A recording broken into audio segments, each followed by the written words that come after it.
is the Portland Planning and Sustainability Commission's September 25th meeting. On the agenda today, we'll have items of interest from commissioners, followed by the director's report. Then the consent agenda, which has consideration of the minutes from September 11th. That will be followed by the Southwest Corridor Locally Preferred Alternatives briefing. And that will be followed by a better side work session with us adjourning at 8 p.m. Are there items of interest from the commissioners?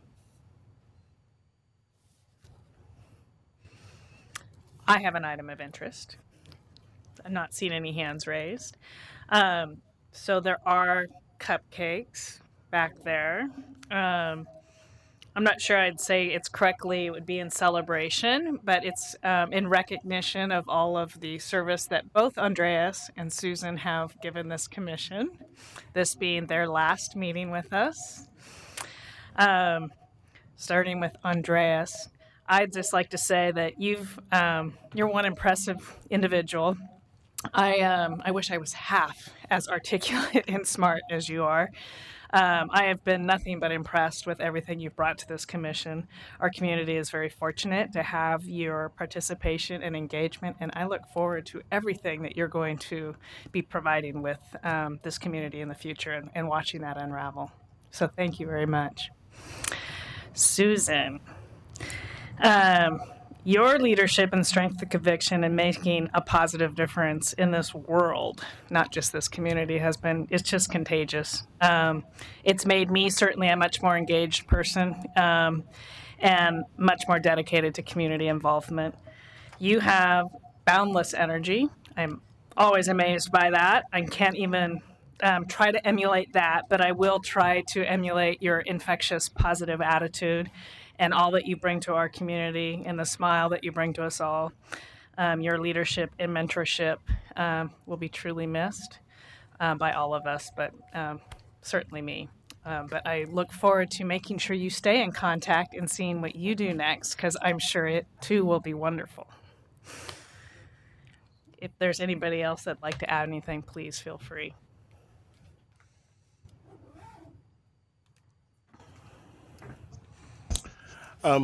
Andreas, I'll start with you first. Kat said it. I truly enjoyed your input and your thoughtfulness and your perspectives. They've enriched us, and I hopefully have enriched the community with how you think about things. And I do. I mean, you're the young ones here, and you don't have any gray hair yet, so. As opposed to Mike and I that have a few grays. And so you're the one that's going to take this on, and I look forward to what you do with it. So thank you, and thank you for your service. I know it's a lot of time and effort. Susan, just thank you. You have been a true mentor to me. Give me a lot of good advice. I don't know if I took it all, but it was good. I think, I look at the accomplishments of me being here almost 10 years. I was looking at that first plaque, and you being here almost from that start. And it's a long time to work with somebody and just enjoy that time. And I have enjoyed every minute. It has just been fun. And we've been through a lot, and we've accomplished a lot, and it's all because of you. I mean, as a commission, we've really accomplished a lot. And it's amazing to look back at the stacks of books and accomplishments, and the world has looked at Portland as a leadership in this area of planning, and it's because of you. Thank you.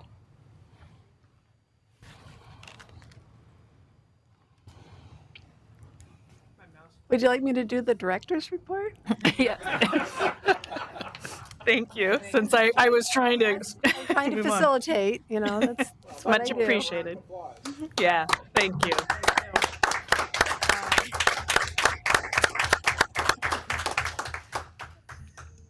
I have so many stories, and yet I think I'll hold off. So hopefully some of you, they tell me they're planning a party /roast, I think, on October 4th up at the EcoTrust building. Joe says there's going to be a bouncy house. No, I'm kidding. But it That should would be fun. appropriate. He did say that actually, but so it should be good. So I have 4 items today. The first that I wanted to let you know about was on Friday. I think Mike and Katie and about 20 other BPS staff will attend a training called Elevating Indigenous Voices. And the focus is on working with Northwest tribes to better connect city efforts with Indigenous leaders, with elders, and with educators. And so we do have one more space available. If anyone is interested in that, let me know or let Sally Edmonds know, and you can join. Second item is also an opportunity for all of you. This event is in a couple of weeks on October 11th. Several BPS staff are participating in the Fair Housing Council's bus tour, and so they travel around parts of Portland.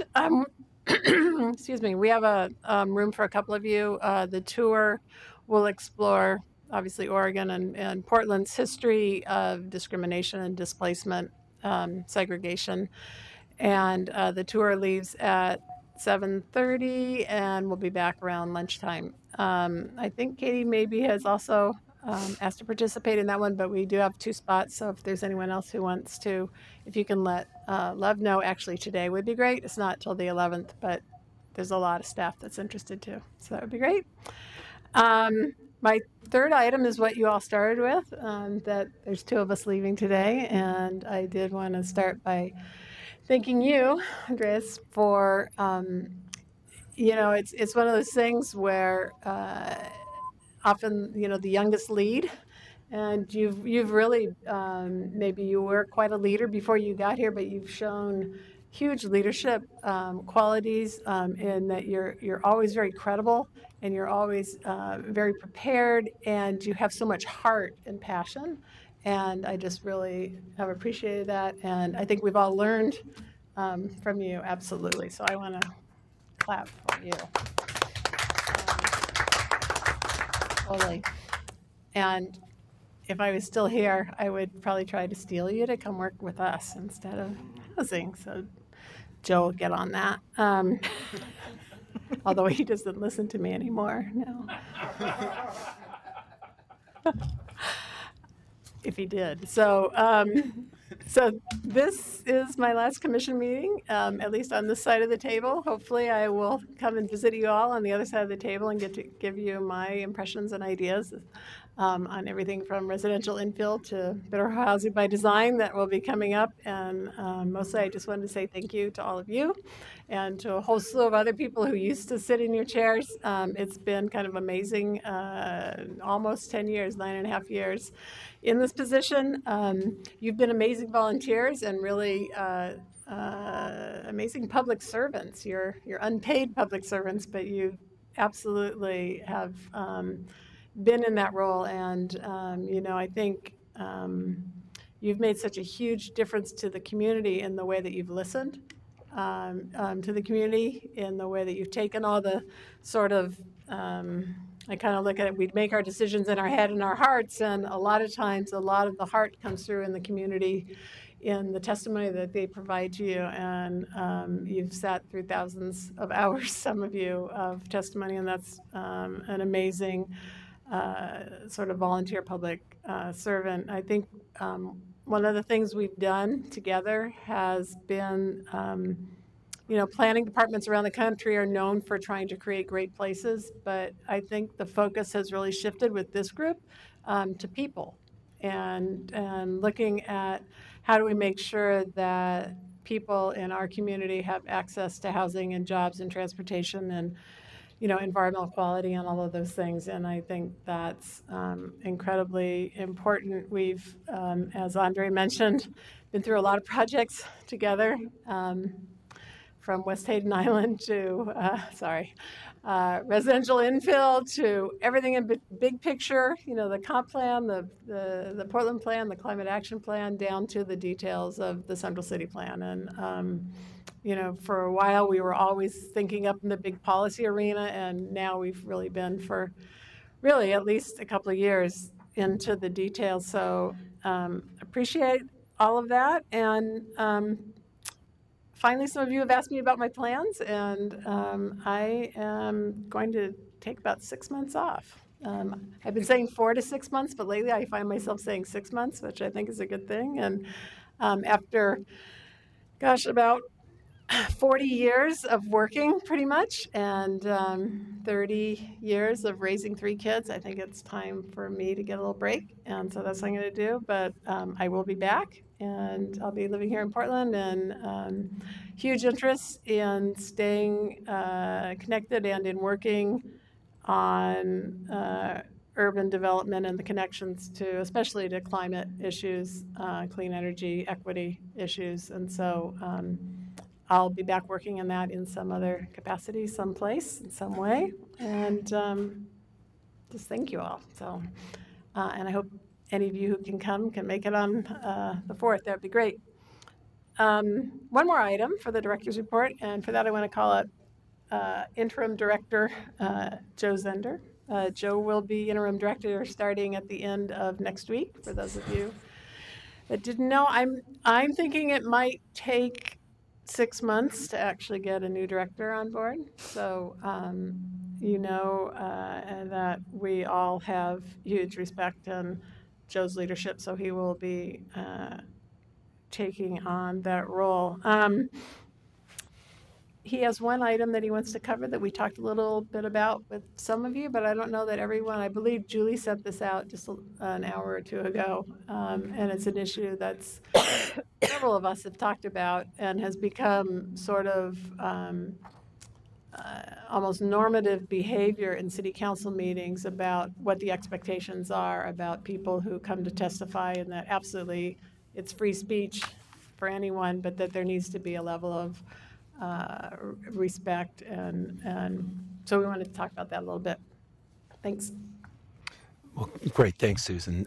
So this was in response to really our hearings out in East Portland on the manufactured home parks, and some statements that were made during that hearing, and wanting to have clarification about how far and what kind of reaction from the commission is appropriate when encountering racist speech.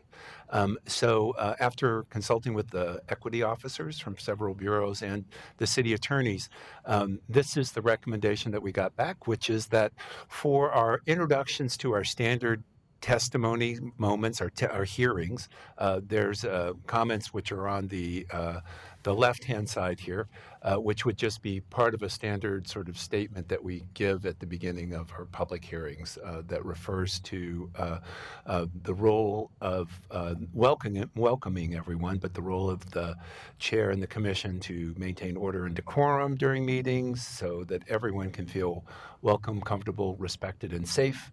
Go through our typical kind of statements about how you sign up to testify and how many minutes you have and the reasoning for that. And then a statement at the end about disruptive conduct, such as shouting or interrupting testimony or commission discussions will not be allowed. Thank you for helping your fellow Portlanders feel welcome, comfortable, respected, and safe. That's sort of a standard sort of stage setting that they were recommended for our testimony moments. And then during testimony or during other discussions at the commission, you know, we are a city that has formally stepped up and adopted policies about equity, about being an anti-racist city, and the commissioner, the chair, the commissioners, the director, whoever's staffing the meeting are empowered to reflect that in how we respond to comments and testimony that you hear. The delicate part is there's free speech as well, so we don't want to be seen as shutting that down. So this comment or the statement on the right-hand side is what is the sort of recommended language that the city attorneys and the equity folk thought threaded that line. I have a question. Mm-hmm. For the statement on the right, when someone's giving testimony, is it to be interrupted and stated with this statement, or is one to let the person finish and then follow with this statement? You know, I think I would, and we discussed this based the first time we encountered this in a public hearing, and I think, you know, we have this it would be better to make sure this statement is said so that especially people of color or people who might be the subject of a racist comment in the room here, that's not acceptable, doesn't have to be. I think if we got into the practice of interrupting speech, it would get really unclear real quickly about free speech. So let the testifier finish and then follow with a statement. Perfect. Thank you for the clarity. Yep. Any other questions? Okay, thank you. Appreciate that, Joe. Nothing else, Susan? You said that was your last item, but just making sure. Okay. Next item on the agenda is the consent agenda, which is consideration of the minutes from September 11th. Do I have a motion? Move adoption. Second. All in favor? Aye. Aye. Any opposed? I'll abstain. I wasn't here. I'm abstaining. I wasn't here on September 11th. Thank you. Thank you. Next item on the agenda is the Southwest Corridor Locally Preferred Alternative. This is a briefing. Thank you, Eric. Is this on? Yes. Okay. Good evening. My name is Eric Kingstrom. I'm with the Bureau of Planning and Sustainability. So I'm here to talk about the Southwest Corridor Project Locally Preferred Alternative. And just to orient you, there's 3 pieces of paper I handed out. The first is the 1-page draft letter, which is really the subject of the discussion tonight. There's 2 other pieces for background, and you're reading at leisure should you choose. One is the actual steering committee report on the preferred alternative, which walks through the rationale a little more. And then the other is just a 1-page, I guess, fact sheet or information sheet about the benefits of Southwest Light Rail for your information. You may recall that this isn't the first Southwest Corridor letter that we've asked the Commission to review and pass on. We had earlier, you looked at a letter that was addressing the Southwest Corridor Equitable Housing Strategy, which you sent to Council. You also developed and sent a letter to the federal process during the draft environmental impact statement, and that was specifically in response to the draft EIS. So this third letter is about the upcoming council action to recommend the preferred alternative, or in other words, the alignment of the rail. And this is also the moment where City Council essentially lays down what will be, in effect, conditions of approval. They're putting a marker in the sand, basically saying, we support this alignment, and we have this list of interests and concerns that we want to make sure are addressed before we have to write a check for our part of the bill. And so it's a part of the process that happens with large transit projects like this. The actual land use decision to adopt, in a formal sense, the preferred alternative is at the Metro Council level. And so, but it is tradition that each jurisdiction has also endorsed that before the Metro Council asks. So that's the stage we're in right now. And of course, that means also that other jurisdictions like Tigard are also being asked to look at and take the same action. The letter that I've given you is essentially should look fairly familiar because we've kind of taken language from the earlier letters and kind of pulled them together and summarized and condensed so that it's this letter I think can be shorter because you've said earlier in the DIS and in the housing strategy letter there's a lot more detail in there. This is a higher level letter that's just about the alignment. It doesn't need to go into so much detail about how the DEIS was done or the details of the housing strategy. And it does refer back to some of those key pieces, though, particularly around the issue of making sure that the housing strategy and the rail go forward in tandem with in a way that they're both funded. That seemed to be the largest issue. So I think this doesn't need to be a long session, but I wanted to be here and give an opportunity for the whole commission to ask questions or if there's any discussion about finalizing the letter. And then I also did want to just put on the table that the 2 upcoming council sessions, the housing strategy is presented on the 4th, and the locally preferred alternative will be on the 10th. And in both cases, the commission would be invited to transmit their letter in person if you choose. And so I just want to verify that, give you an opportunity to discuss who might do that if that's appropriate. Thank you, Eric. Is there anybody that was on the subcommittee that would like to add some additional comments? No? Okay. Andre? I'd just like to thank Eric and the group that we worked with. They did an amazing job on all three letters, but this letter kind of ties it all together to me and presents a good case for moving forward, but also gives the references the other two letters in some of our concerns, but I think gives a good perspective of the entire project and the preferred alternative. So thank you very much.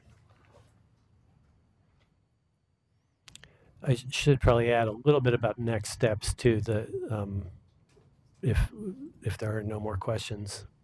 Go ahead. So after, if council adopts the LPA and next steps and the housing strategy, the next step after that is for both the housing strategy and the light rail project, there's some further financial planning to do. And so there's a funding strategy documents that would be occurring and being developed over the next 9 to 10 months. But at the same time, for the rail project, the next step is moving into the final EIS and going through the next iteration of design, essentially. And so that would continue to occur at the project level, involving all the stakeholders with Metro and TriMet. We're also beginning the process of gearing up that next level of design work for the Ross Island Bridgehead work, which is a city-managed process, as I understand it. So you should see that beginning to take shape. We also, I think we reported back at a previous meeting that we did get a Metro grant to continue our Southwest Corridor housing and land use work. And so the other pieces that we're moving forward in that regard are some additional planning in the West Portland Town Center to accompany the project stationary planning. We have some additional planning at the Ross Island Bridgehead in terms of fine-tuning zoning potentially.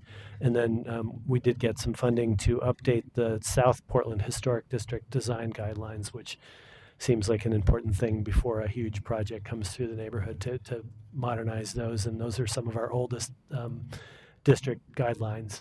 So those different pieces will be moving forward in this next fiscal year over the next 12 to 18 months. Anything else? Not seen anything. So as far as who attends those two moments, I suggested in response to Eric's request that somebody from the steering committee attend if you guys are available. If not, I'm happy to attend, but I think your heads are into it a lot more than mine would be. Is there anybody who'd like to volunteer? I'll do the fourth, the Okay. housing strategy.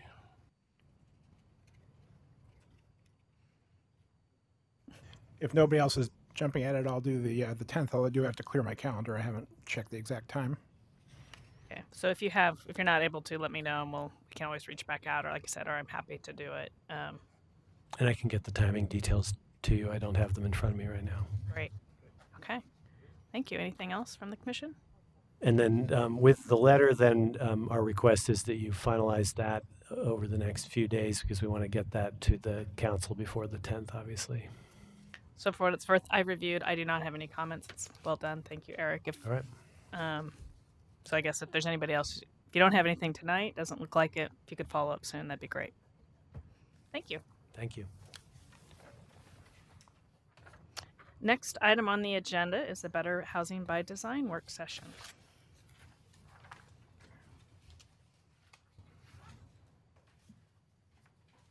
You ready for this, Bill? I feel like we need a drum roll. I'm here. He's ready. Good evening. I'm Bill Cunningham with the Bureau of Planning and Sustainability, project manager for the Better Housing by Design project. And with me is Tom Armstrong, who's the manager in charge of this effort. And I wanted to highlight what we're going to be doing today. we're going to provide a little bit of a transition from your work on RIP to the Better Housing by Design project. Overall, the topics we'll be discussing are some of the major ones of the project, including the scale and FAR of the proposals, the bonuses and transfers, and density regulations. We're going to start out by providing some context by going over the spectrum of zones, including the single-dwelling zones, multi-dwelling zones, and mixed-use zones. And this is mostly to place the multi-dwelling zoning in the context of the work you had already done with RIP and the way our regulations in the mixed-use zones work. For that topic, it's more information versus something we're expecting amendments to. We're going to dive into discussing the multi-dwelling zones themselves in the topics that will follow. We have 5 topics that will be the focus of our discussions and the focus of of your decision making. One is zeroing in on the multi-dwelling zone FAR and scale allowances. Are they the right ones? Do we need to reconsider what is in the staff proposal? I should mention for each one of these, we'll be starting out each of the topics by listing potential options for decisions, and then following that with some background information to support your discussion. So moving on, the second topic is about historic district bonuses and transfers. And the third item is a more specific one, looking at the RM4 zone and where 100-foot building height allowances should apply. And then getting into a bit more into the weeds with 4 and 5. The fourth topic is looking at pre-existing density transfers, since we're changing the approach to density transfers, and also looking at our minimum density requirements. Just wanted to remind people that if some of the topics you had raised before aren't being discussed today, they are planned in the following work sessions. October 9th, we'll be talking about the East Portland standards, street connections, and parking ratios. And November 13th, looking at more design-specific issues like parking design, some of the building design elements, including side setbacks and building height transitions. So there's an overlap between what we'll be discussing, but just so you know, we'll be diving into those issues in greater detail at subsequent meetings. So I What's that? promised to make a statement about disclosures. Is this a good spot to do it, or do you want to say a few more words before I go through that? It's up to you. Probably makes sense to do it sooner rather than later. Okay. Thank you. Sorry for interrupting and not doing this sooner, Bill. So at each of the PSC meetings on the Better Housing by Design proposed draft, we will address the potential of PSC commissioners to have conflicts of interest related to the proposed code changes. In general, the changes proposed with the Better Housing by Design affect such a broad class of property owners in the multi-dwelling zones that we do not believe they create a potential conflict of interest for PSC members. Still, in the interest of transparency, we have made the following declarations. Commissioner Bortolazzo noted that his firm, OTAC, worked on code modeling prototypes for the Better Housing by Design project. He says he worked on this project as OTAC's project manager. Commissioner Spivak says he owns 3 properties with zoning covered by this update, an R2 property with construction on new homes recently completed, an R3 property in the final stages of permitting, and a 50 by 100 property zoned RH under contract to sell. Development of the first 2 properties are vested under current zoning. New zoning on the 3rd property would only be relevant should the sale fall through. Commissioner Smith states that his principal residence is zoned R1, but he does not have a special consideration. Commissioner Bachrach has stated that his house and 2 other properties are zoned R1, but are all built out, and so there is no conflict. Is there anything else to add? Nope. Okay, thank you. Sorry about that, Bill. Sure. All right, I'll launch right into the discussion. So again, the first part of this presentation will be providing some context before we dive really deep into the multi-dwelling code proposals. This is a full spectrum of our residential zones, and don't worry, we're not going to focus on this slide that much. You'll really have to squint. But suffice to say, there's a fairly fine-grained gradient of scale and density allowances in our single-dwelling and moving up into the multi-dwelling zones, ranging from 30-foot height allowances to 75 feet and more. As you're doubtless aware from your work in the residential infill, there is more flexibility, there will be, with the single-family zones, in that here I'm highlighting the R7, R5, and R2.5 zones. They're all zones that could potentially accommodate up to 4 units on a typical lot. Some overlap there with what the multi-dwelling zones had provided as housing opportunities. And your FARs are topping up at about 1-to-1 FAR. And that's right about where the multi-dwelling zones start with their floor area ratios. This is showing that spectrum of the multi-dwelling zones, showing both the base and bonus FARs. Again, a fairly gradual spectrum going from a scale that's intended to be fairly compatible with single-family neighborhoods to a much more urban scale. And we'll get into discussion of each one of the zones and what's proposed, so we can make sure you're fully versed in what's proposed a bit later. In this slide, I wanted to highlight that middle spectrum of zones where there is a particular overlap between the single-dwelling and multi-dwelling zones. Here I'm showing R5, R2.5, RM1, and RM2. One area of particular overlap is the R2.5 zone and the RM1 zone. They both have allowances for 35 feet of building height, so up to 2 or 3 stories. And the R2.5 zone, the maximum FAR is 1-to-1, and that's where the base entitlement for RM1 starts. So there's a fair amount of similarity in terms of the overall scale, but some of the key differences are, while in the R2.5 zone, the maximum density is no more than 4 units in a lot, the maximum density in the RM1 could exceed that. And I'll highlight that more when we dive into each zone. So there's no maximum density you can do on a 5,000 square foot site, 6 or 8 or what have you. Another key difference is that for the RM1 multi-dwelling zone, there would be no requirement for land divisions for large site development, and a broader range of housing types would be allowed. You can do multi-dwelling buildings with more than 4 units. You could do clusters of houses or plexes. In fact, a common configuration that Habitat for Humanity does is taking a large site and doing a cluster of duplexes and sometimes single-family houses. In the R2.5 zone, you could not do that. With more than 4 units on a site, you would either need to do a land division or pursue a planned development. So multi-dwelling zones really intended to accommodate true multi-dwelling development with multiple or many units, in some cases zones, units on the site. Bill, quick question.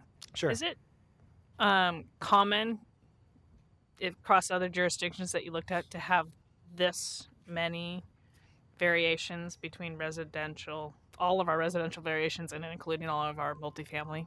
Seems like there's quite a spectrum there of very small differences.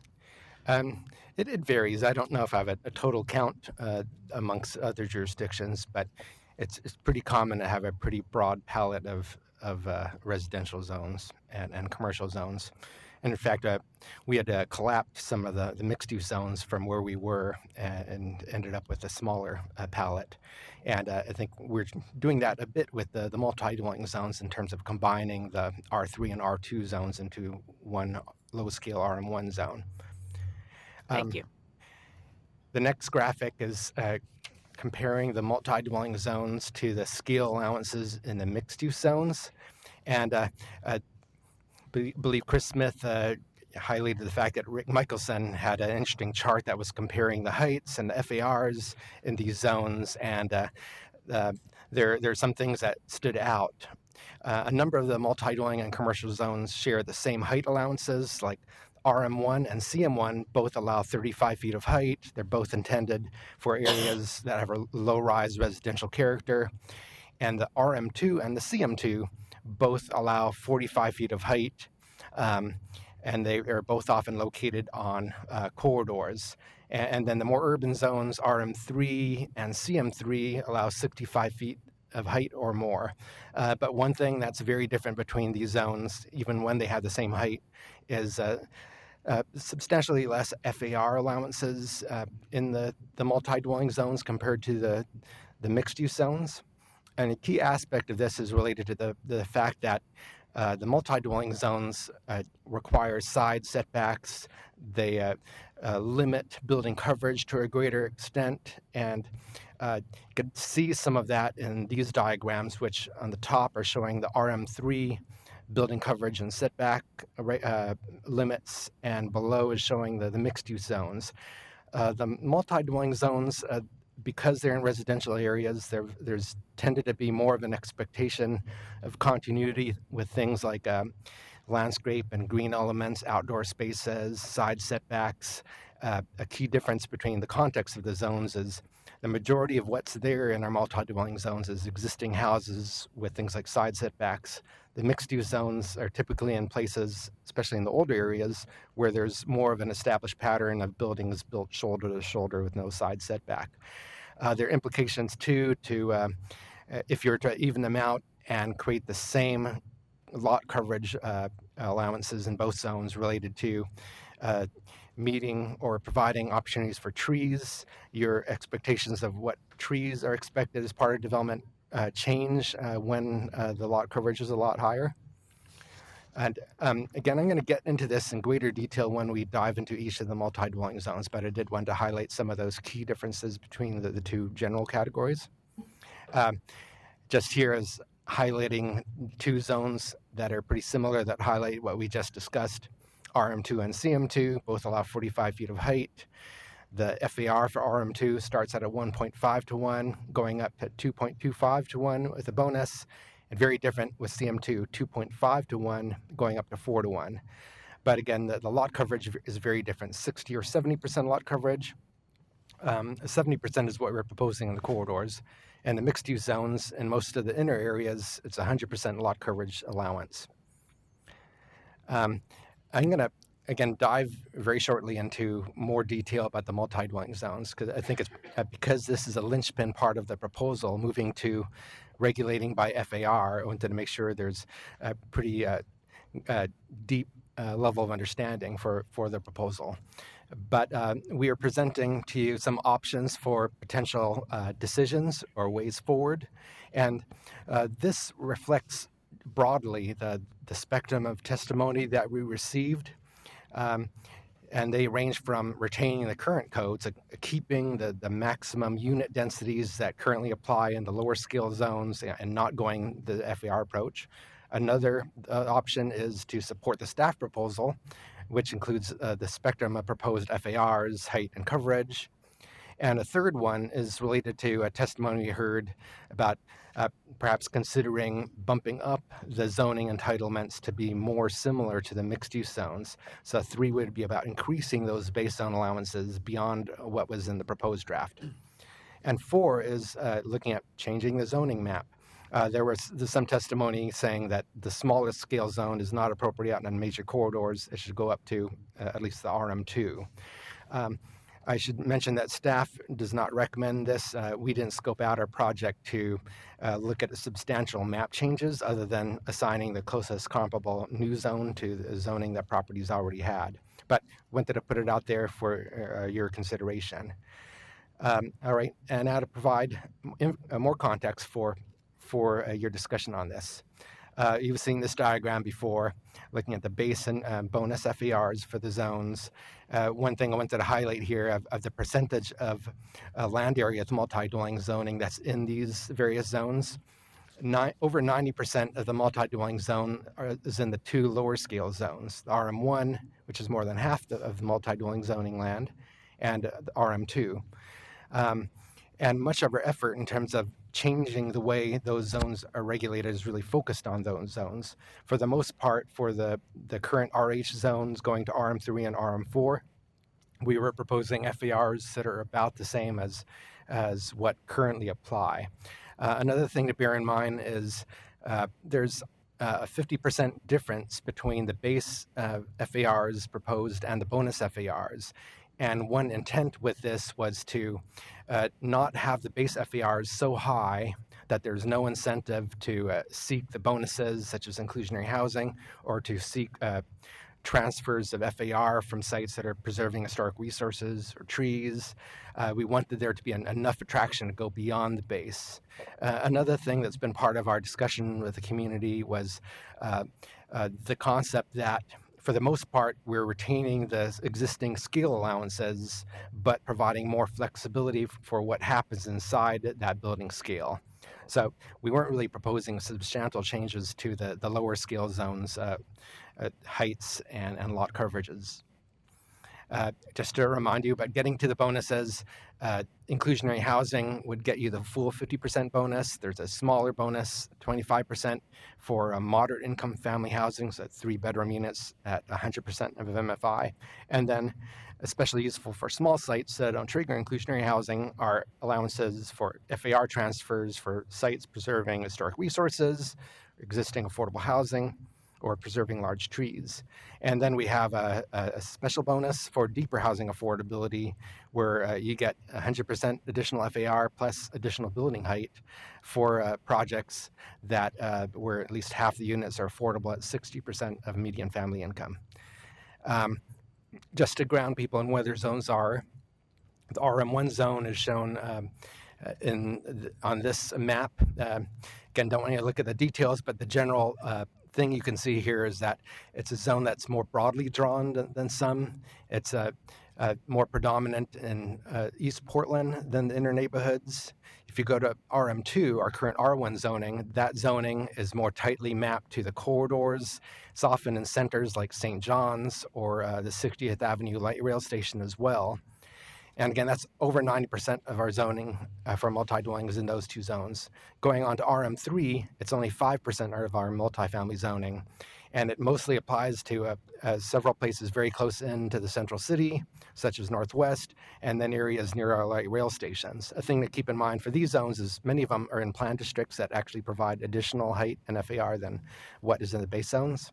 And then RM4, it's only 3% of our multi-dwelling zoning. A few places very close to the central city and scattered other locations also generally close to the central city.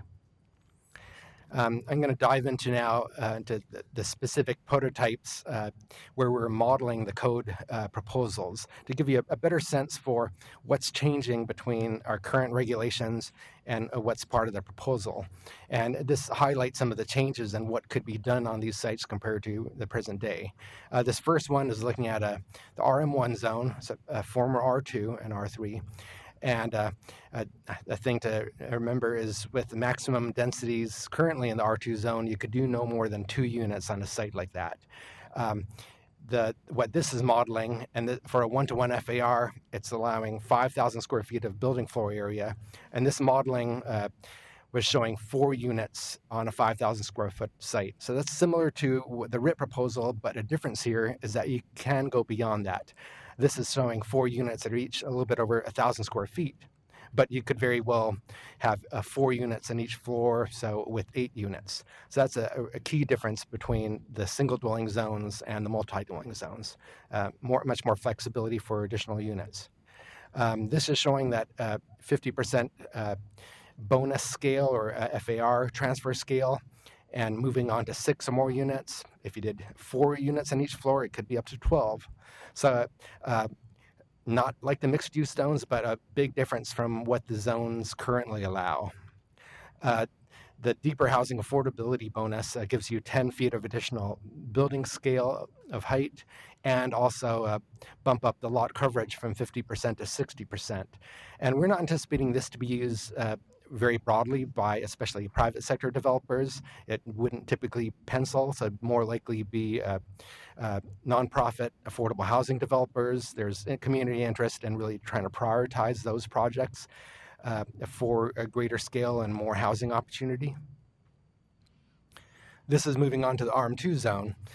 Current maximum on the 10,000 square foot site that's shown here is 10 units. The base FAR, assuming about 1,000 square feet per unit, would be 15 units, but it could be more than that. Moving on, with the bonus, you're moving up to more than 20 units possible. This, of course, is not reflecting market considerations or what IH might do, but in terms of the building envelope, substantially more than the 10 units currently allowed in that zone.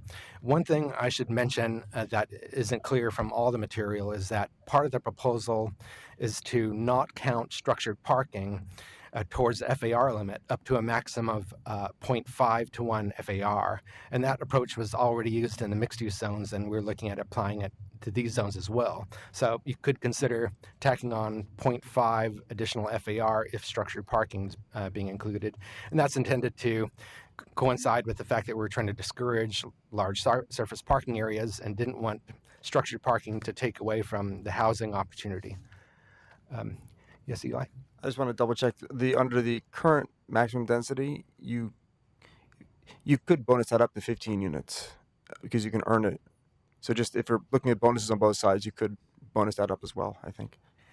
Yes, there are existing amenity bonuses that get you beyond that, the base unit density. So really the apples to apples comparison here would be under current code, you could get 15 units because you bonus up in a different way.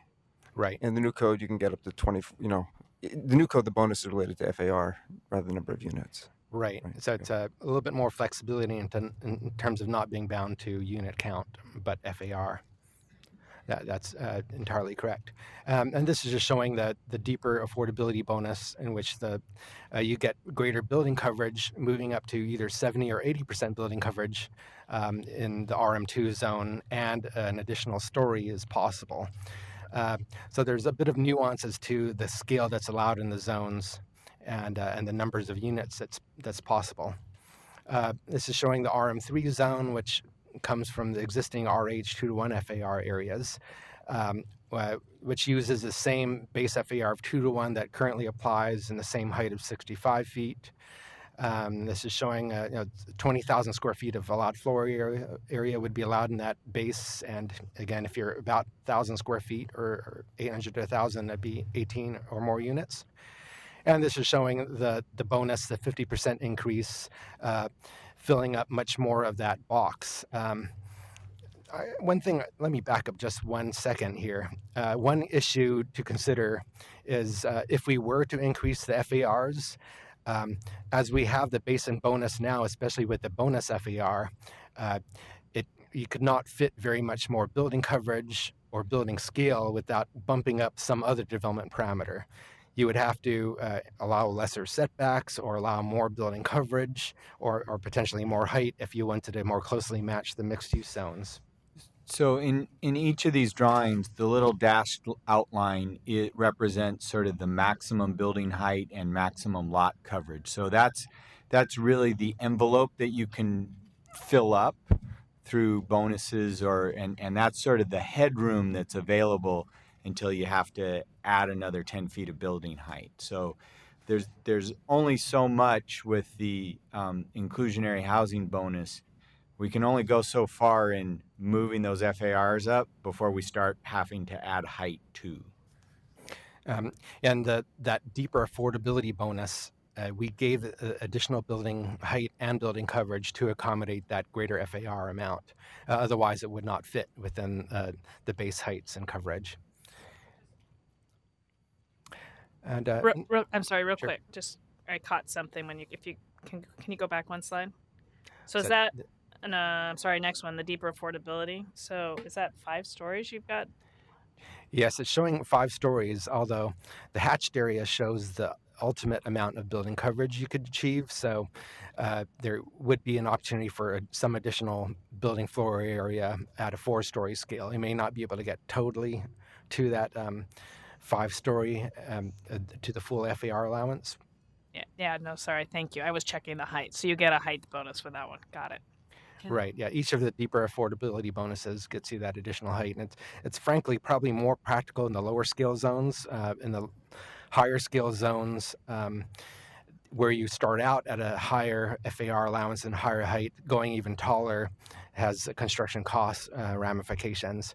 But it's there anyway if it's needed. This is looking at the I largest. think Katie had a I- question. It's a related question. That's why I'm interrupting. It's just that if you go back a couple, it looks like there's a notch in the hatched area. It's notched there. Is that on purpose or is that? It's you know that what I mean? rare step down. It's a step down. Yes, that building envelope, because RM2 zone is more commonly in other zones located along corridors where you may have to step down to a single family zone. We modeled, could you fit that FER with a step down? Yeah, and that's a good point. I think about 30% of our RM2 zoning is adjacent to our to single family zones, less common in other zones. Moving on to the larger scale, the RM4 zone, you start out with a base FAR of 4 to 1, and that's existing allowances, and the maximum height is 75 feet or 100 feet. 100 feet only applies in areas close to light rail stations, and we'll get into that topic a bit more later. This too has a bonus FAR where you can go from 4 to 1 now up to 6 to 1, and potentially more with a deeper affordable housing bonus. But you are definitely getting to a large scale that tends to be somewhat expensive construction-wise. And I think in these higher zones, right, Bill, we've only seen one project reach these limits in the last 5 years or so. Yes, well, looking at development over the last 10 years, only one project exceeded 7 stories, and only a couple exceeded 6 stories. So it's even where you have the allowances to go higher, it's been unusual to even reach 75 feet. One thing I wanted to do is to take us away from the abstract and just show some actual real-life development for what the FARs are and give you some sense for whether they might be allowed in the proposed zones. This is looking at some historic multifamily housing types. The one in the upper left is a fourplex. It's a 0.6 to 1 FAR, and that would be permissible in the RM1 zone. The next one is 12 units, a courtyard apartment building on a 10,000 square foot site. And this would be right at the base allowance for the RM1 zone. So way in excess of what the current density allowance is, but the FER would accommodate that. The next one, which is a duplex in a small lot, a 2,500 square foot lot, is slightly larger than what the RM1 zone would allow. You could achieve that through the family housing bonus, or you could do it in the RM2 zone. Lower left is it's actually 39 units on a 15,000 square foot site, so way higher than the densities of the lower scale zones, but it could potentially be achieved scale-wise in the RM1 zone through a bonus, or through in the RM2 zone. So that one's at 1.4 to 1 FAR. Next one, it's 20 units on a 10,000 square foot site. It's 1.7 to 1 FAR. It's just above the RM2 base, so you could do it through a bonus or as in the RM3 zone. Next one, too, it's a little bit higher than the RM2 bonus, which is 2.25 to 1. So, but something similar could work in that zone, or it'd have to be in the higher scale RM3 zone. Also wanted to share some more contemporary examples in the R2 zones, see how it compares. If you might recall, that's going to the RM1 zone, which is a base FAR of 1 to 1 and bonus of 1.5 to 1. Most of these would fit within that scale, including some which are affordable housing projects. This one, the lower center, is a little bit beyond the 1 to 1 base. It happened to be a project that was involved in a density transfer. So it's a little bit larger scale than is typical. And then the one on the lower right, which are large townhouse units, or a little bit larger than the base allowance as well. Looking at the R1, moving into the RM2 zone, this is showing the spectrum too. So the base bonus or base FAR in this zone would be 1.5 to 1, bonusing to 2.25. So the top row would all be permissible under that base allowance. The lower left one, which is a larger affordable housing development, would fit into that as well. And the lower right ones, which are actually townhouse type units, are a little bit larger scale than would be allowed by the base, but could be achieved through bonuses. A question on those. Sure. So the bottom, it looks to me like the ones that are family size units are the ones that aren't complying with the zone, like the bottom middle and bottom right slide, and then if you go back one or go back 2 slides, can you do that for a second?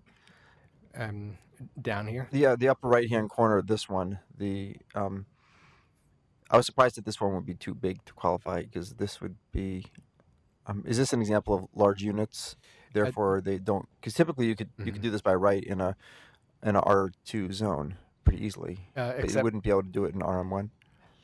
In the current R2 zone, you could not do it because it's 2 units in a 2,500 square foot site. So it's like a half lot. Oh, I didn't realize it's 2,500 It's square not foot a lot. standard 5,000. It's just it's a 2,500 square foot lot. So you couldn't do it under R2, and you could squeeze it a little bit and get it to work with RM1. About the family size units, it's not quite correct that they would not be accommodated by the FARs. Most of these are townhouse or family size units under the FARs that would work with the RM1 zone here.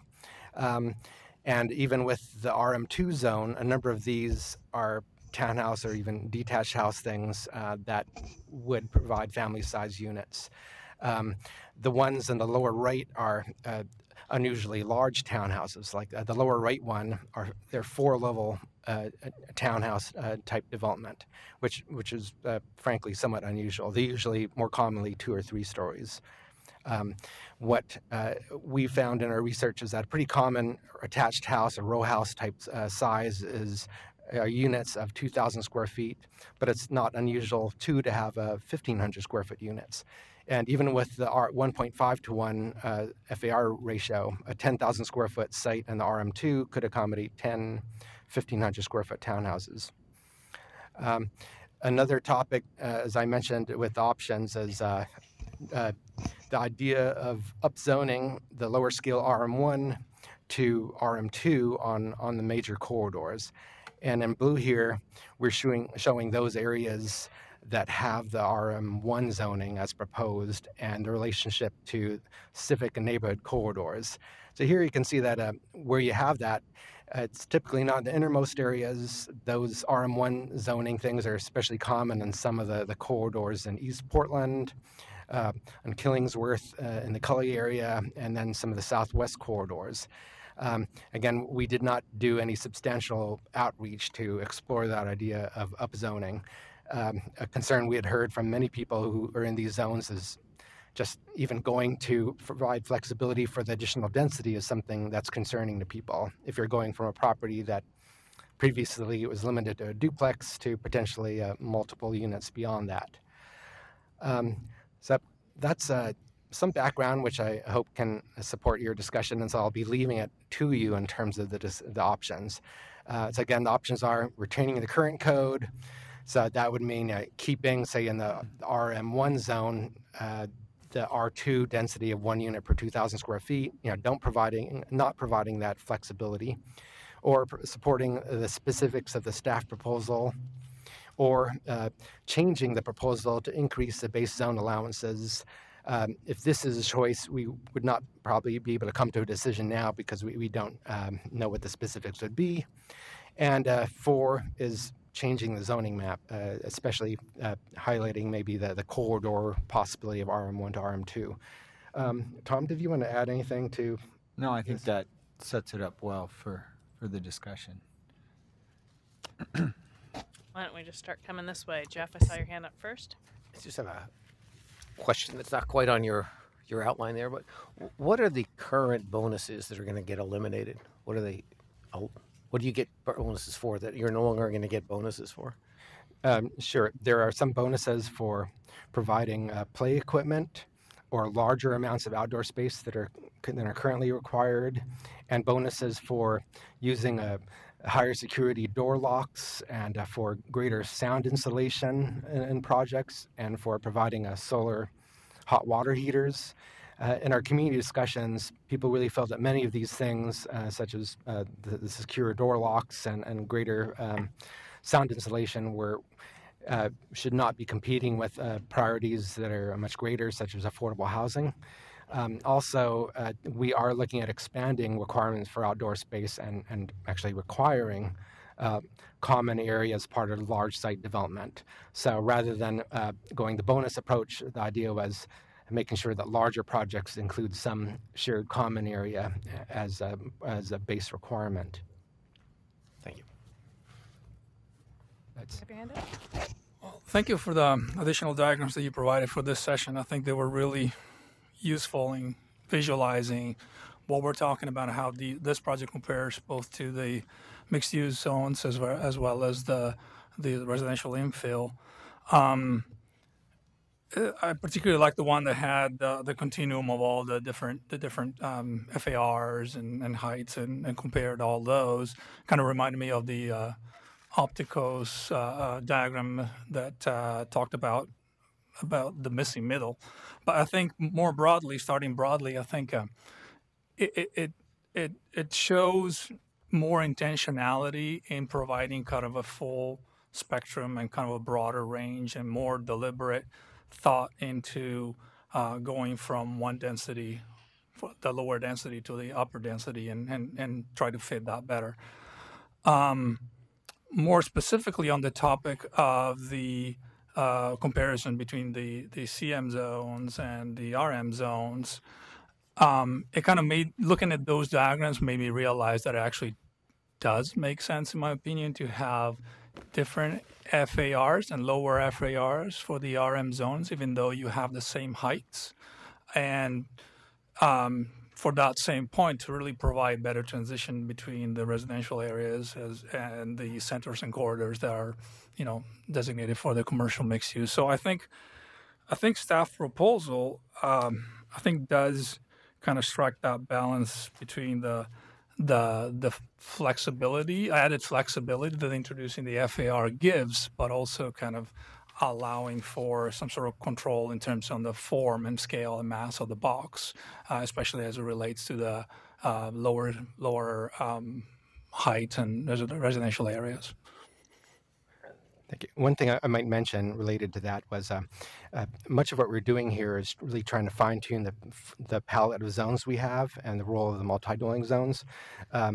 Part of the thinking was that if it makes sense to have some multifamily zones that do have a green element that differentiates them from mixed use as an option to our whole spectrum of zones, then it makes sense. Some questions the staff had about shifting and applying the same standards that you have in the mixed use zones is the better response to that might be if much higher lot coverage is desired in a particular area, maybe zoning to mixed use. If there is a perceived need to have multifamily housing and site situations where there is more of a green element, then having some zones that provide that as part of the overall palette of zones is seen as something that could be useful. I have a question kind of related to this discussion, which this is a great diagram, but unfortunately, what it makes me want you to do is to put this all into the whole city. Big job. Totally know that.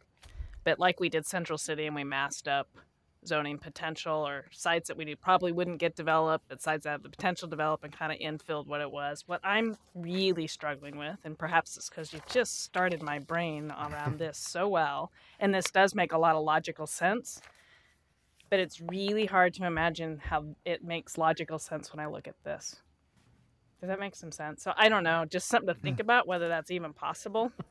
And I'm trying to think whether I can figure out how to get my team to help with that effort, so we can talk about that offline. We can look at certain corridors Yeah. that have a mix of the multi-dwelling and the mixed-use zoning and apply it to our buildable land inventory of sites that we think will redevelop, and then show that massing change over time and how that plays out. That would be fabulous, because I think then the logic would either, I'm hoping the logic is just going to be, of course, because I think you have it in your head. You know it that well. But unfortunately, I'm looking at it still trying to piece it together. Yeah, it's one issue is that if you really wanted to find the ideal zone for any particular property, it would really require a fairly exhaustive effort. We usually do that as part of area plans, and there are some issues. It had been the case if you wanted to allow a fourplex on a 5,000 square foot lot, you had to apply the the R1 zone.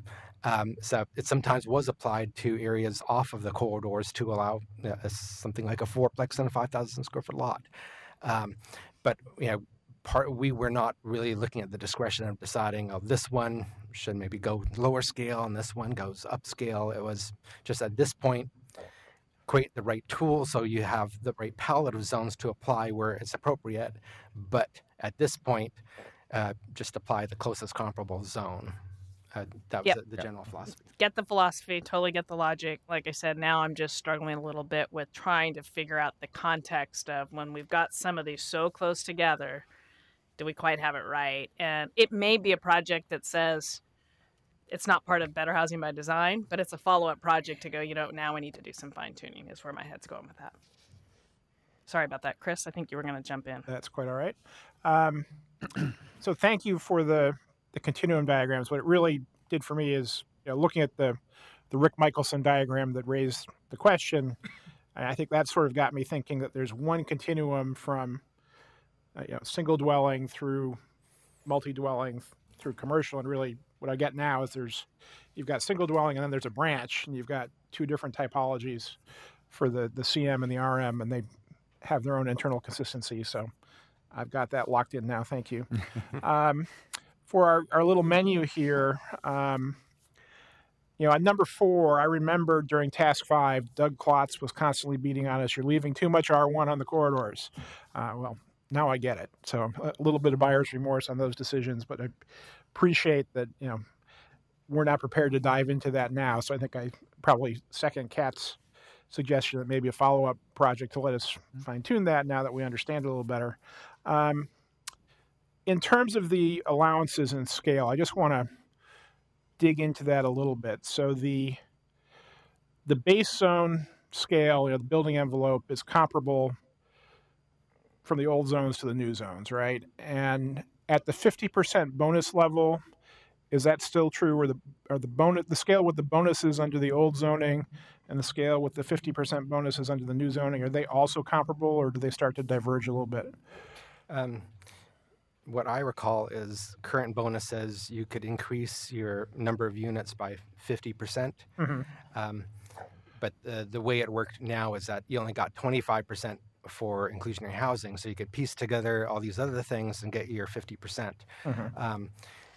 But that's in terms of unit count in most of the zones. And then there is some additional opportunities for transfers of development rights, but it only applied to historic resources and to transfers within a block, basically. So the answer is it's complicated. Yeah, it's complicated. And right. Well, one way to think about it is you have that box, whether it's a 35-foot or 45-foot box, and the building coverage. Under today's zoning, the R1 zoning, you could fill that box with a lot of large units, but you could only have, say, 10 of them. They could be 2,000 square foot. In fact, I think that was the one piece of testimony that Katie pointed out, was this guy who wanted to build these 3,000 square foot townhomes. I can do 10 of them. And now I can't build 3,000 square foot townhomes. I can only do 2,000 foot townhomes. And so there is a little bit of a change there in going to the FAR. You got more flexibility. You can do lots of littler units, but you're still inside that overall box. Okay. And talking to some affordable housing developers, they had talked about, in some cases, they would do multiple bonuses, the outdoor space, the secure door locks, a range of things, and they'd gain 1 or 2 additional units.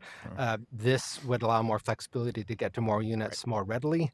Even at the base for the R2 zone, if you have currently you're limited to 4 or 5 units in a 10,000 square foot site.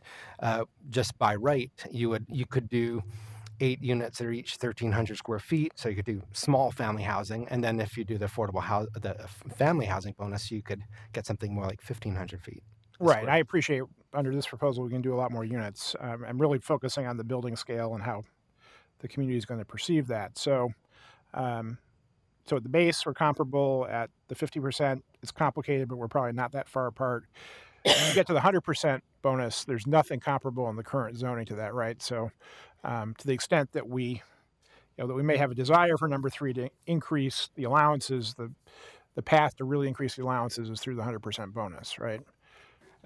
Yeah, it'd be a major change in that you could never get beyond the height that's allowed.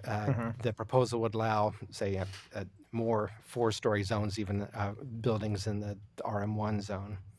I think the increasing the base squeezes both affordability bonuses.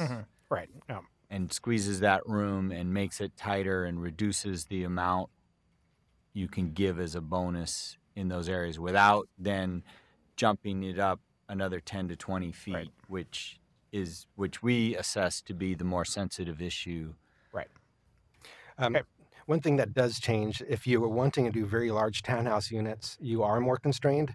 On that 5,000 square foot lot currently, you could do a pair of 3,000 square foot units, or potentially even 2 4,000 square foot units that are 4 levels each.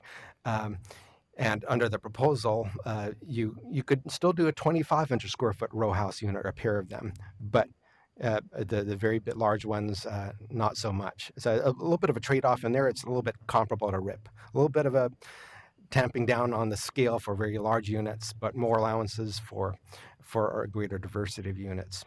Okay. Thank you. Well, I won't repeat the comments so far. I'm pleased with the proposed compromise here. The one area that and willing to go with us not trying to rezone in this update, up or down. I do wonder whether since any future looking at these corridors we have scattered zoning, maybe down the road a ways. I do wonder whether we have an opportunity to at least deal with the side setbacks on main streets, more than so. I guess I'd like to see something which shows that if you have a street where it's like it alternates between CM2 and R2 or whatever it is, that you could make the building go up to the side setback line, just like you can in the CM zone. November. Is that so? If we don't have that on the table yet, it'd be nice to see that as an opportunity for us to consider as an amendment. We have that on the list for discussion items for November. Okay, I'm done then. Thanks. A lot of the comments I had the same questions. One of the things, and kind of piggybacking on what Kat said, is looking at the zoning, especially around the 3 and 4 and where the big bonuses are for affordable housing, the ability to strategically think about that with how you mass that. Not to say you concentrate it in neighborhoods, but how you mass it relative to transit and some of the other amenities, and building complete neighborhoods would be an opportunity to a future project, not today probably, and not when I'm here, certainly, but to look at that. And I would suggest that, maybe getting with the affordable housing folks and strategically looking at services and saying, how do you place those zones maybe in better around the city, and make it more strategic than just haphazard today. One comment is, and it appears that, and I like the transition from single family to the multifamily, that really what we're doing is giving between 4 to about 25 units more capacity. And not units, but I guess there will be more of those type of buildings. Well, and because there are 3 and R4s, there's the possibility of that, and one of the things that Tyler's memo on the economic feasibility was the basic premise there is both the townhouse and the apartment flat are feasible. And then you get to the sort of decision making of individual developers and sites and locations and what do they know how to build. So it is a flexibility. It's hard to predict what we're going to wind up with, because a lot of what is built in the RM1 zone today is 80% is townhouses. I mean, that's part of it is a function of the zones today. But we're opening the window of opportunity to do something different, but it's hard to predict what what exactly we're going to get. Yeah, and that gets to that future project of could you intentionally drive that question to a particular product more in corridors. Right. And I'll leave it at that. And yes. As we're going around, one thing I'm not seeing on the options here, and I don't think, keep reading it, is what you have on our worksheet here, which is supporting the staff proposal, but not allow more flexibility in the number of units. Or where my head is, and I guess a question to you is why talk about units at all? And one place where I'm going is residential zones. Perhaps the conversation is we've talked about it's that's what makes it residential. It's limited to 4 units. You get out of that, it's your box. Right. So is there a comment or thought on that? I think we are getting out of the regulate units situation, and in that way, the multi-dwelling zones, the lower scale ones, have become more like the mixed-use zones, because the mixed-use zones currently do not regulate the numbers of units. It's totally by floor area ratio. So we're agnostic as to what the upper end of the numbers of units are. There would be minimum density requirements to make sure that you're at least hitting a minimum concentration of units. Okay, so am I confused? As right now we're not talking about units at all when we talk about the No, family yeah. zones? I think the reason we've talked about units is to put it in context of what we're getting today to what we might expect in the future. But at the end of the day, it's a similar box. To highlight the diagrams you received for the multi-dwelling zones, they'd say something like up to 6 units or more. Yeah. And that's intended to say, well, 6 is what we modeled based on 800 or 1,000 square feet per unit. But it could be more than that. That was just our modeling. The actual code does not state that as a limit. It's more of an or more thing. Thank you for clarifying. I was sure. thinking the or more is tied to bonusing or something. Thank you. That's helpful for me. Are there any other comments? Or otherwise, I guess I would say I just support staff's proposal. Yeah, I think I do too. What are the minimum densities on these different things? I can get at that. It's expressed in some of the diagrams you have, where it says for the RM1 zone, for example, it says 2 to 4. such and such or more, and the minimum density is 1 unit per 2,500 square feet of site area, which is a minimum of 2 units in a 5,000 square foot lot. The RM2 zone uses the existing minimum density of 1 unit per 1,450 square feet of site area, and that essentially means a minimum of 3 units in a 5,000 square foot site. The higher scale RM3 and RM4 zones use existing minimum density that applies in those zones, which is 1 unit per 1,000 square feet of site area, and that translates to a minimum of 5 units in those situations. So it looks like it's usually under units, it's the lower number generally. Yeah, the only place units have a place in this code is the bottom the starting point, and then beyond that, it's quite flexible. Okay, thanks. Thank you. Do you have a comment, Andreas? Okay. I want to echo that the graphics are really helpful to understand it. The question I had was about the affordable housing bonus, and it's from the idea of making sure we're setting expectations, because I know there's been a lot of discussion about creating programs, and then if programs aren't used, why did we bother to create the program? So to better understand it, you mentioned how there would be the up to 100% bonus for deeper affordability. And I was wondering if you had conversations directly with affordable housing providers. I guess the question I'm trying to get at in my head is, are they running into a limitation where there are some situations where if not for the FAR and height bonus, they could build a massive building? Or is funding typically a barrier to how many units or how much they can build? So I want to just jump in real quick here, because since this is Andreas's last meeting, I want to make sure we kind of generally answer it, but do we have this as a topic of discussion in a later work session? Because if we don't, then I think we probably are going to need to. Yeah, the details of what will be feasible for affordable housing developers. That will vary so much by funding. And let me see. We do have Jessica Connor here from the Housing Bureau. She may be able to answer that. We did have conversations with affordable housing providers, and one thing they were hoping to have is some provisions, especially for affordable housing, where they're trying to include family-size units, some more flexibility for the development parameters, and especially since the lowest scale zone, the RM1 zone, is more than 60% of our land area for multifamily zoning. Those are key opportunity places, and some measure of additional opportunity still keeps development in the stick-built construction type.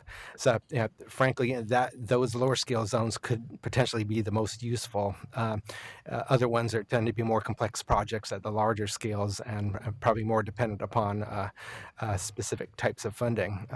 But I could, if Jessica might be able to answer questions, I could have her come up. Well, real quick, sorry, and just to try to keep us getting through everything. Do we have this scheduled as a topic to talk about what the bonuses are at any other point in a work session? So tonight would be the night. Yes. They were not identified for specific changes to the staff proposals, except as they apply to historic districts. So the only place the bonuses apply as part of the conversation right as of now is in terms of historic districts. The bonuses in other regards weren't raised by commissioners as issues or as things they would like to revisit. Word of warning. I like where you're going with that, but things might come up out of order, Bill. Right. Anyway, so let's go ahead then and bring it up tonight. I just wanted to make sure if we were going to have it addressed, we dealt with it then, because I certainly have a lot of questions along that area myself. I'm sorry, I missed the last bit. I just said I also have a lot of questions on that myself. So I guess if we're going to do it tonight, let's go ahead and tackle it. Sure. And again, we could have Jessica involved in that, depending upon what kind of questions they are. And I'm going to just back up to that. Actually, I guess for the sake of it, because it's closer. Oops, sorry. Backed up too far. Right there. So, Jessie Connor, Portland Housing Bureau. The only other thing that I would add, Andreas, to your question would be in parts of our discussions with the partners was potentially for the ability for them with inclusionary housing to be a potential receiving site, so that a building would be able to receive units from another development. There's the option to potentially send those units away, so that and with a larger bonus, that new building could take on additional capacity. Does that make sense? Okay. Yeah, that's really encouraging. I think that definitely answers my question. I was hoping to just get a greater understanding of if we don't see affordable housing developers building at the 100% bonus, that we know that is not necessarily a sign of failure of this bonus. So since we're on the bonus bar, I guess my concern, and this also got raised in some testimony, is are we setting up a program that actually economically makes sense? Have we studied the economics of, does a 50% bonus really kind of help us get there? I'm not maybe naive enough to think it's going to get us all the way there, but if it's not going to, if it's so off, and it's not going to get used, I guess I'd like to kind of understand that and what it might mean for how we think about the future. Because I get we're setting up this bonus structure, but if the bonus structure doesn't incentivize anything, then... So we'll call up our resident expert, Tyler, to talk a little bit, because that was part of the economic feasibility study that we looked at, right, to how does that IH bonus work, and it helps make things better and more feasible. But Tyler can speak to that. And I'll let you also speak, since you're up here, or coming up, Tyler, to I'm also concerned that the family housing approach doesn't offer enough to truly incentivize it. And if that's the case, my wheels are spinning on, okay, is there another way to truly incentivize it? Or is that one piece of another way to truly incentivize it? So I would just say on that family bonus option, it's one that's on the books today that has been used, and that the feedback that we got in developing these proposals was especially affordable housing developers wanted to see it stay on the books.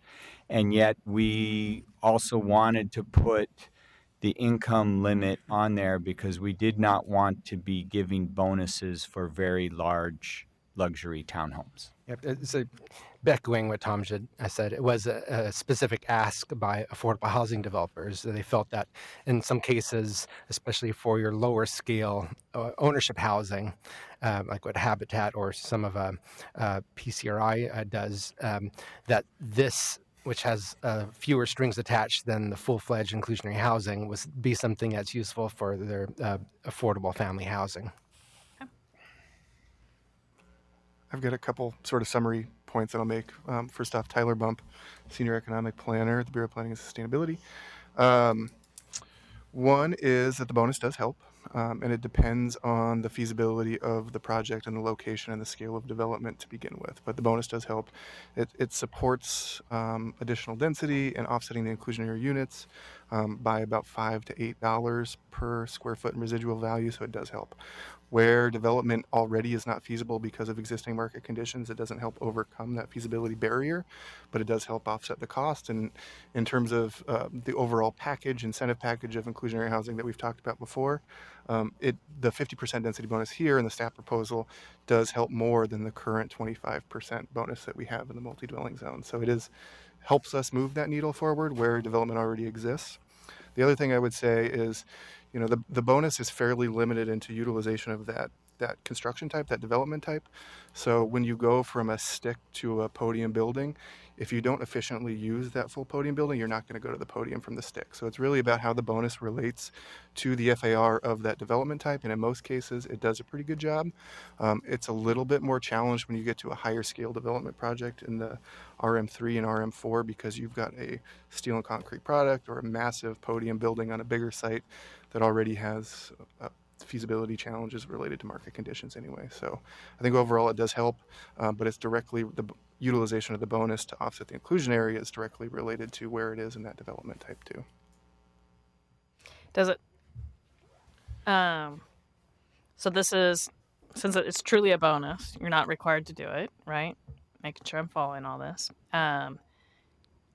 And let's say market conditions were more conducive, had lower construction costs. Does it really incentivize it? Like, would I do it?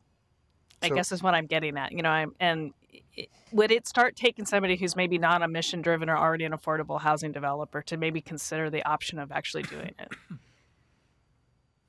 I think the question is, would somebody consider using that bonus to go from say 15 units to 30 units in some of the lower scale zones is the question, or 19 to 50 in in the RM2 or RM3 zones.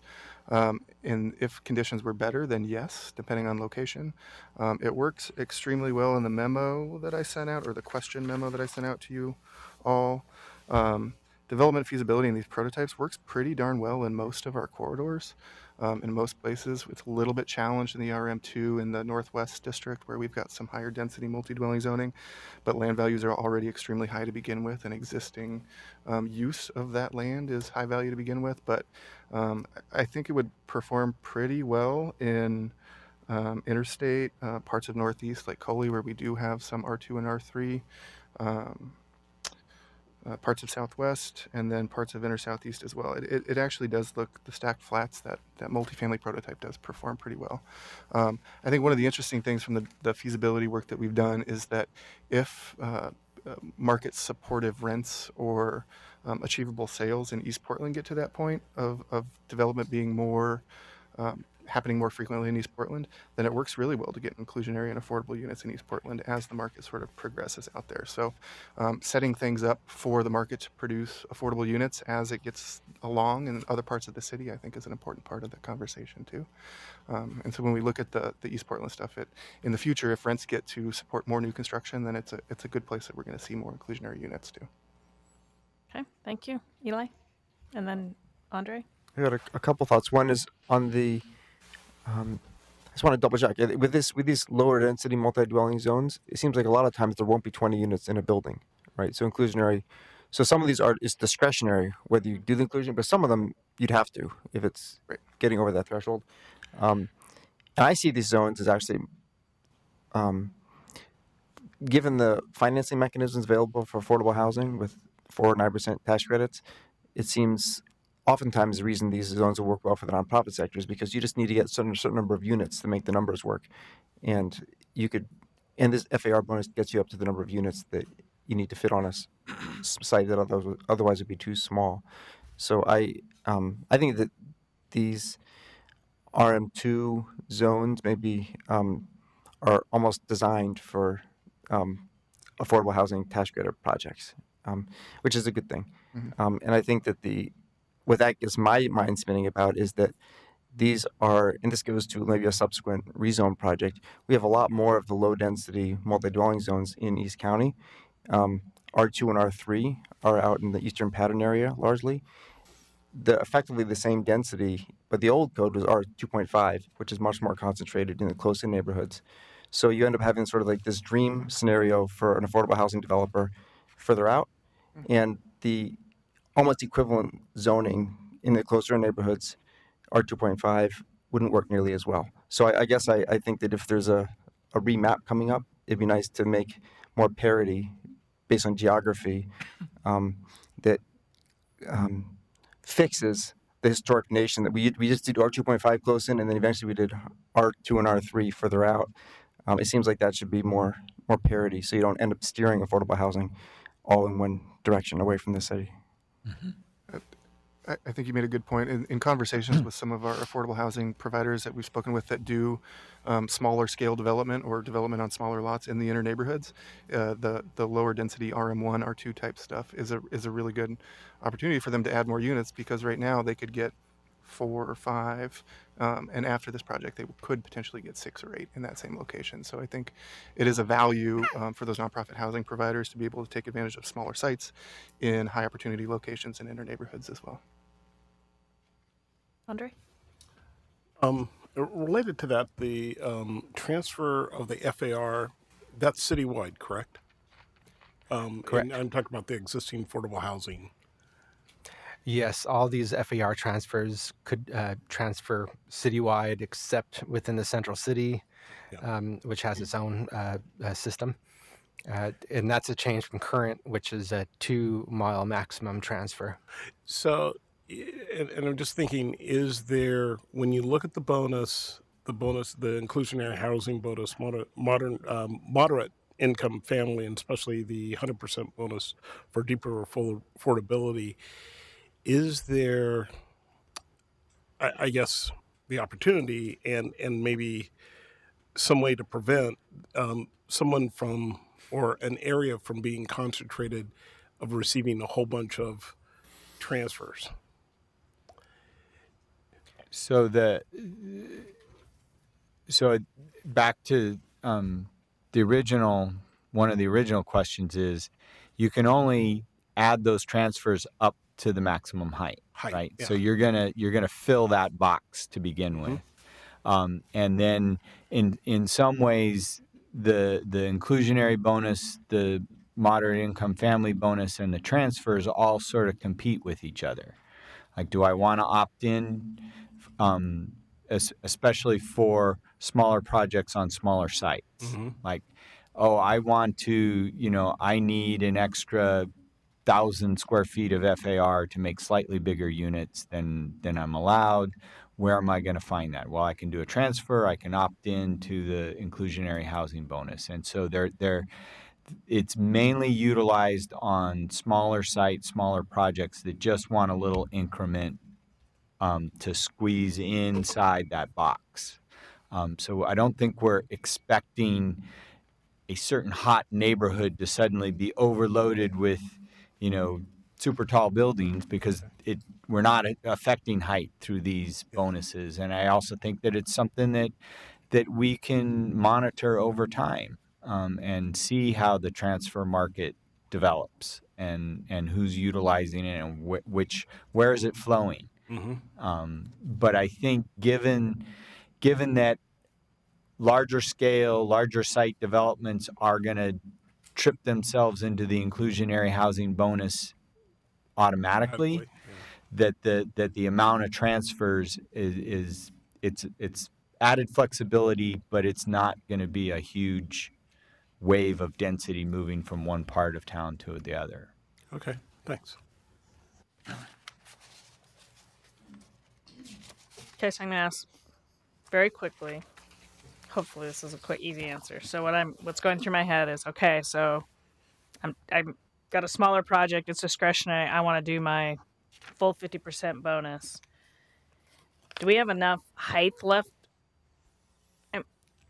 over? Like, I guess I haven't spent some time studying, like, okay, what's the base get me? And I'm trying to look at your zoning boxes, right? Really quick. Like, is there enough height and width left over in most of these cases to actually get the full 50%? Yes. Okay. All of our modeling showed that the 50% increase would be accommodated by the other development parameters, height, building coverage, setbacks. And you could see that in these prototypes with the dashed line showing the ultimate envelope you could do. So going Right, from so go back to that one for me.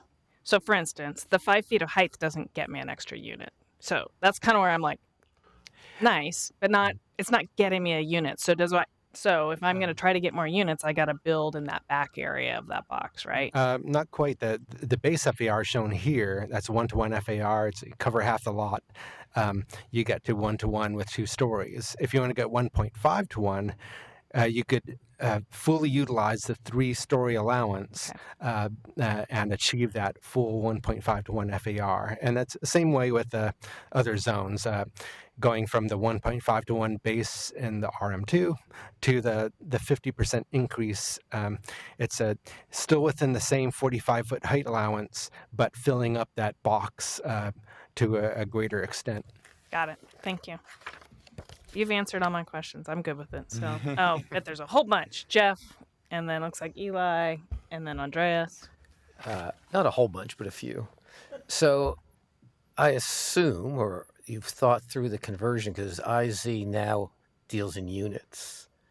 And now we're talking about bonusing an FAR. So is it going to work when we're saying I get a 50% FAR bonus, but IZ, or if I'm transferring affordable units from somewhere else, are in hard units? Is there a translation formula so you know if I'm transferring in 5 units, I've got to produce 5 units of affordable housing? What does that mean in terms of my FAR bonus? I mean, how do you? So I guess to make the inclusionary housing bonus work, you are going to have to be counting units, and basically, yeah. I mean, the inclusionary housing requirement is based on the number of units. And at some point in your development, you got to show a site plan that takes that box and splits it into the number of units. Okay. But again, that's up to the developer to decide what they want to do. Okay. Got it. And based on that proposal, that creates the inclusionary housing obligation. So here's my broader, more philosophical question. And I'm not sure, you might have shown this to us, Bill, and I'm not up to speed on all the information you've given us. If I take the base zone for our new zones and compare it to the comparable current zones, am I getting about the same density? Am I getting a little bit more? Am I getting a little bit less? Define density. Size of box? Well, all right, okay. Building square footage or number of units? Well, let me go to my question, and then you can tell me what information I need to answer my question. I want to be sure if most of the building that takes place in the new zones do not take advantage, for whatever reason, of the inclusionary housing bonus. So they will be limited to base zone. I want to be sure we're not depressing the quantity of units we're going to get in the new base zones versus the quantity of units we would get in the old base zones. It would not be depressing the amount of units produced because the numbers of units produced today could still be built. But so again, someone could still do townhouse units. You know, there's a lot of demand for it, but you could choose to do more units. So there's no tamping down the number of units. It's I think pretty clearly allowing more units than is currently allowed by the unit density maximums we currently have. And there's some projections that show that. Or you're just confident that... If you, we provided a link to the code modeling, and that shows the numbers of units that would be allowed under the base FERs. And in all cases, for the lower scale zones, it's a greater number of units allowed, while still allowing, say, the townhouse type product that has been built up to now. Okay. Eli, then Andreas. I had a really quickie is in the 100%, sorry, the 50% bonus. I'm wondering whether we can make the 50 and the 25% bonuses additive. What you would think of that? The family size housing. If you get to that, you know, the slide I'm thinking about. Yes, I understand. Once you get to 50% inclusionary zoning, there's no reason to make it in the family size right now. The only problem with that is the way things are calibrated is that it's hard to squeeze in much more than a 50% increase in FAR. So if you wanted to make it additive, you would have to bump something out, you know, height, building coverage, something.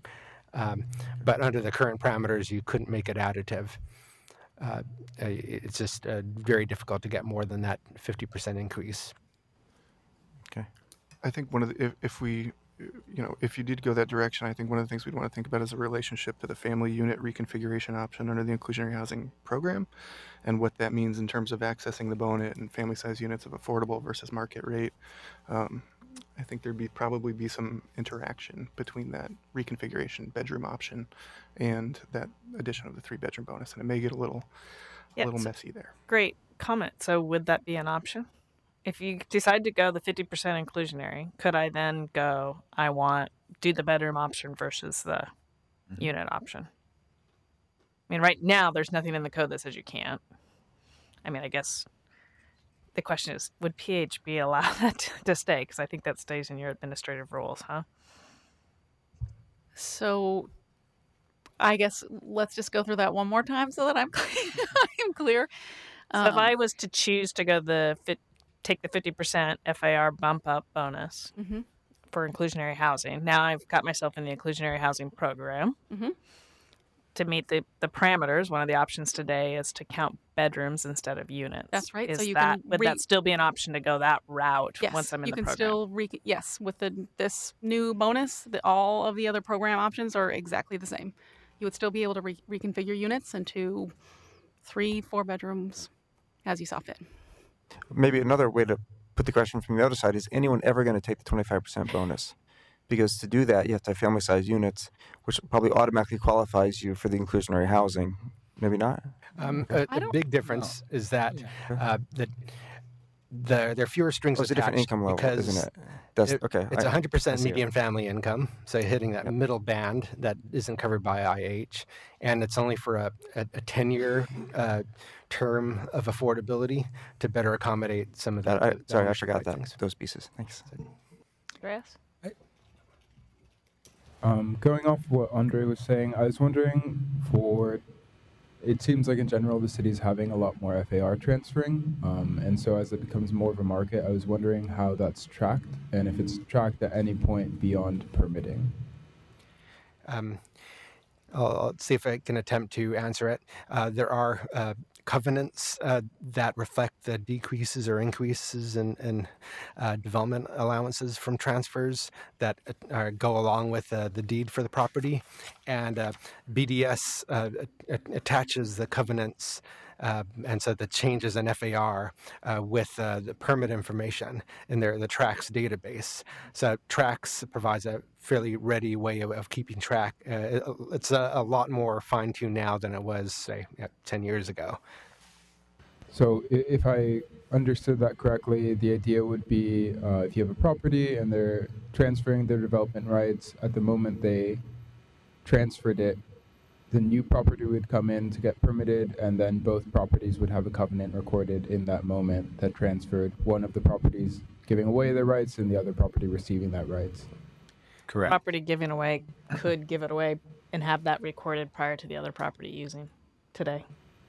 Just there can be a gap there. There could be a time lag, but the time that the city finds out about it is when the transfer is being used in a new development and it gets recorded against both properties. Yeah, you got that right.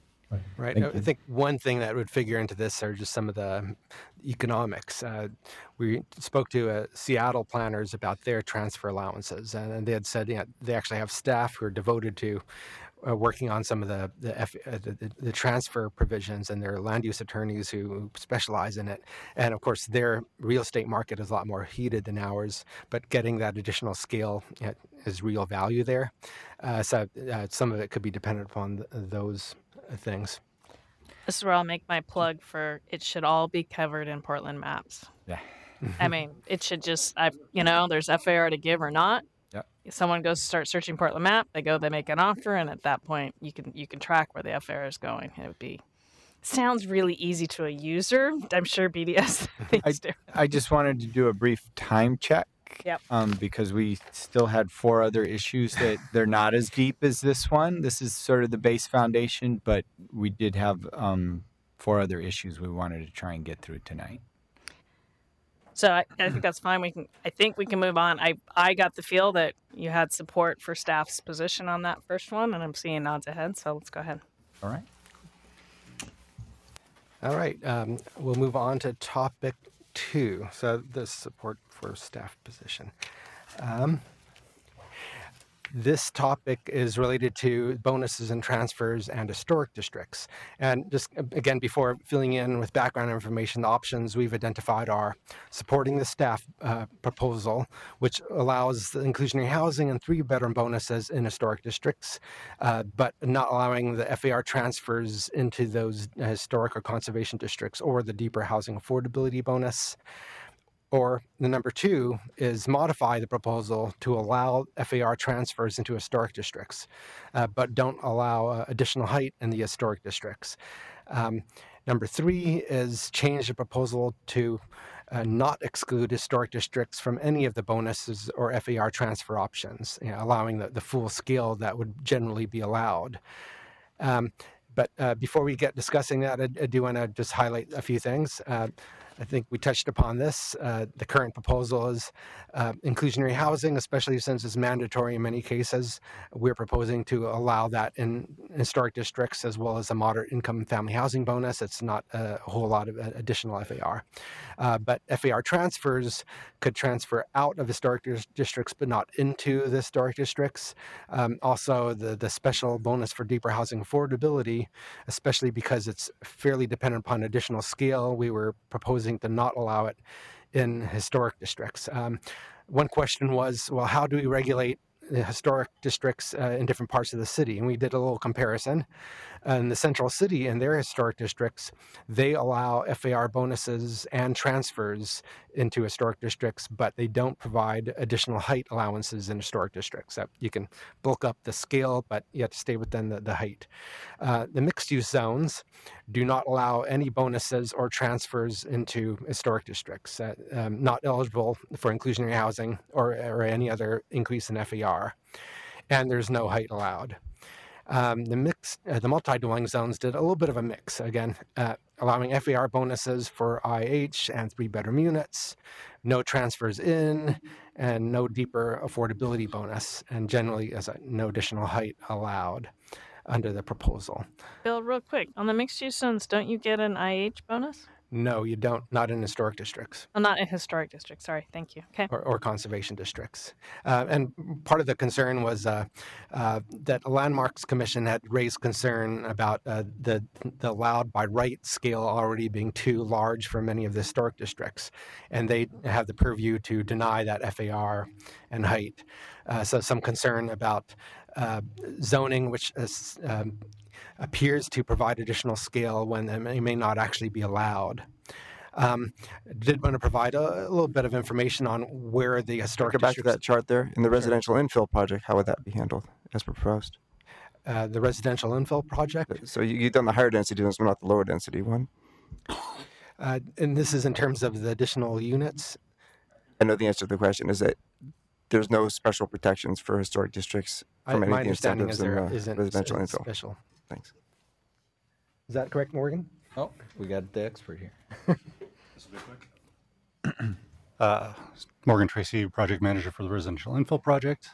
For the single dwelling zones we're talking about, R25, R5, and R7, we would allow for a bonus FAR, small little bonus for FAR, but no transfers and no additional height.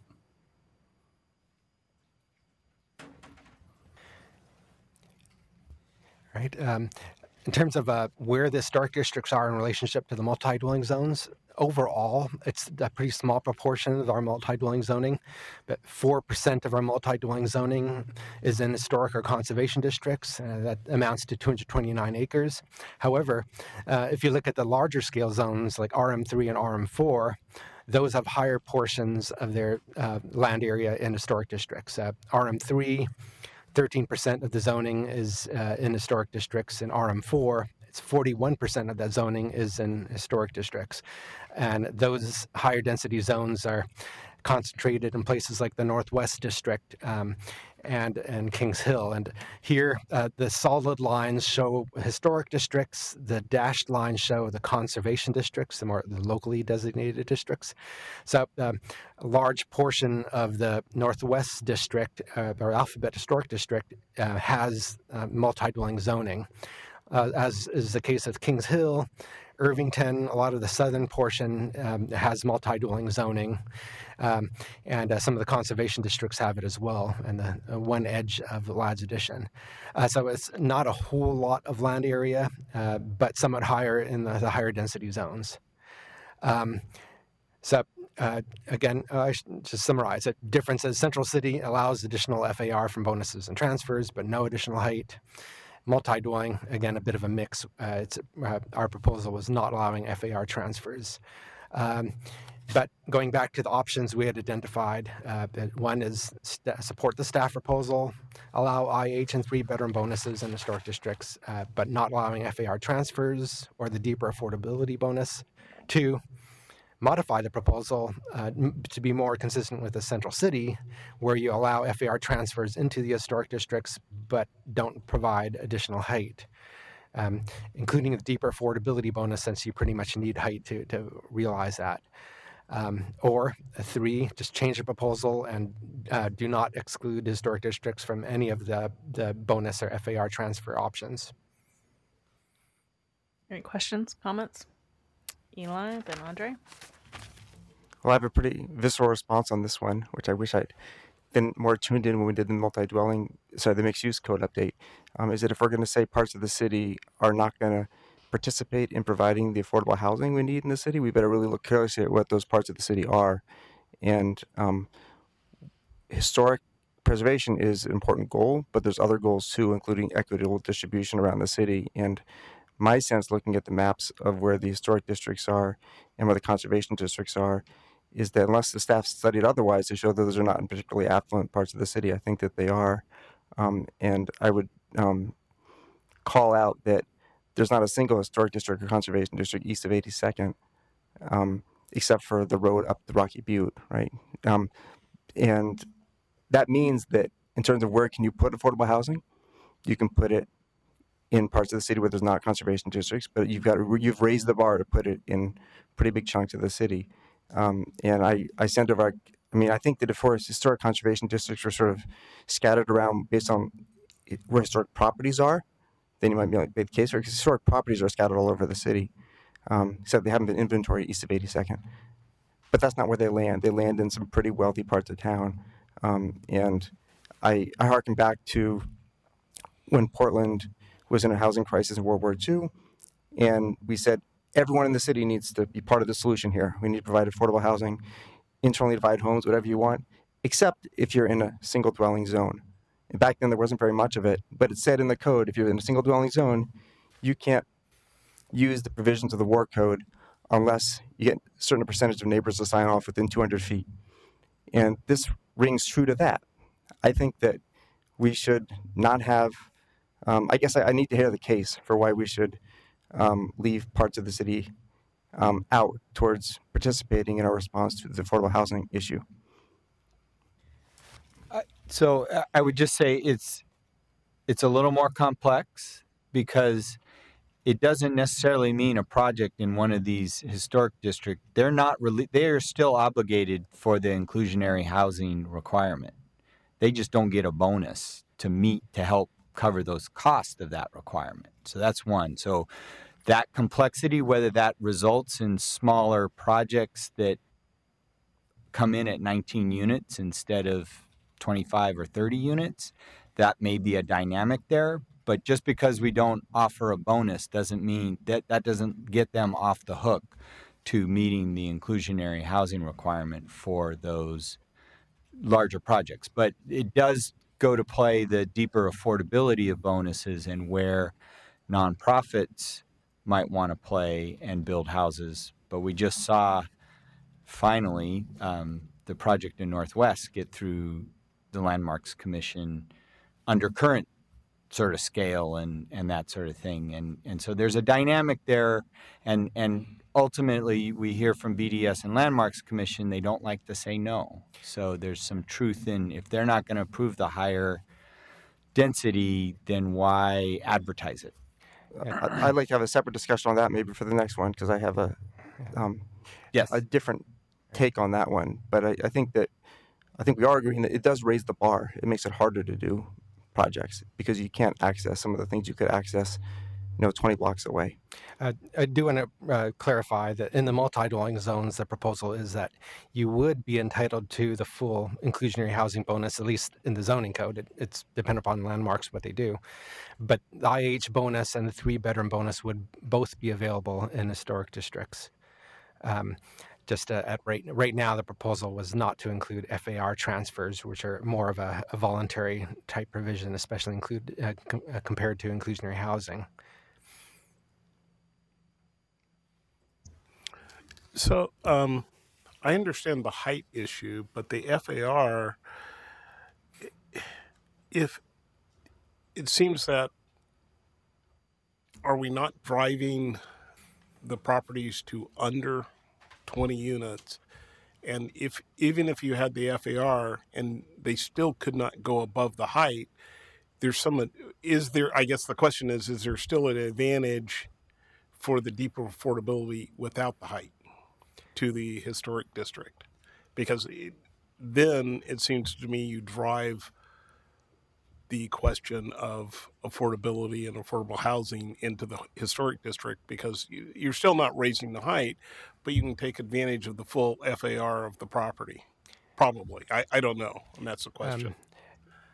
The issue is that, again, the height can pretty much only accommodate the 50% increase you get through inclusionary housing. To double the FAR is very difficult to achieve without increasing the height.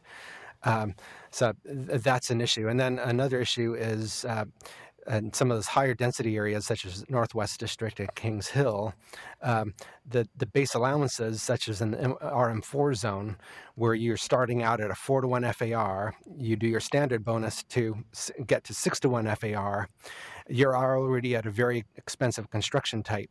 To get up to a 7-to-1 FAR is beyond any projects pretty much done in most of those areas. Let alone in an historic district. So the take is in those highest density zones in Kings Hill and Northwest District, the 50% increase in the big scale zones is already providing quite a bit of development allowance, and the height allowances by right are already fairly high. RM3, it's a 65-foot height allowance. RM4, it's a 75-foot height allowance. So 6 or 7 story buildings. To go much beyond that could be difficult in an historic district for both economic reasons probably and how landmarks might treat it. Can I ask Love to? I sent a little picture I sketched off. Could you put that up so I could see it? So while we're doing that, Andreas, I think you had your hand up.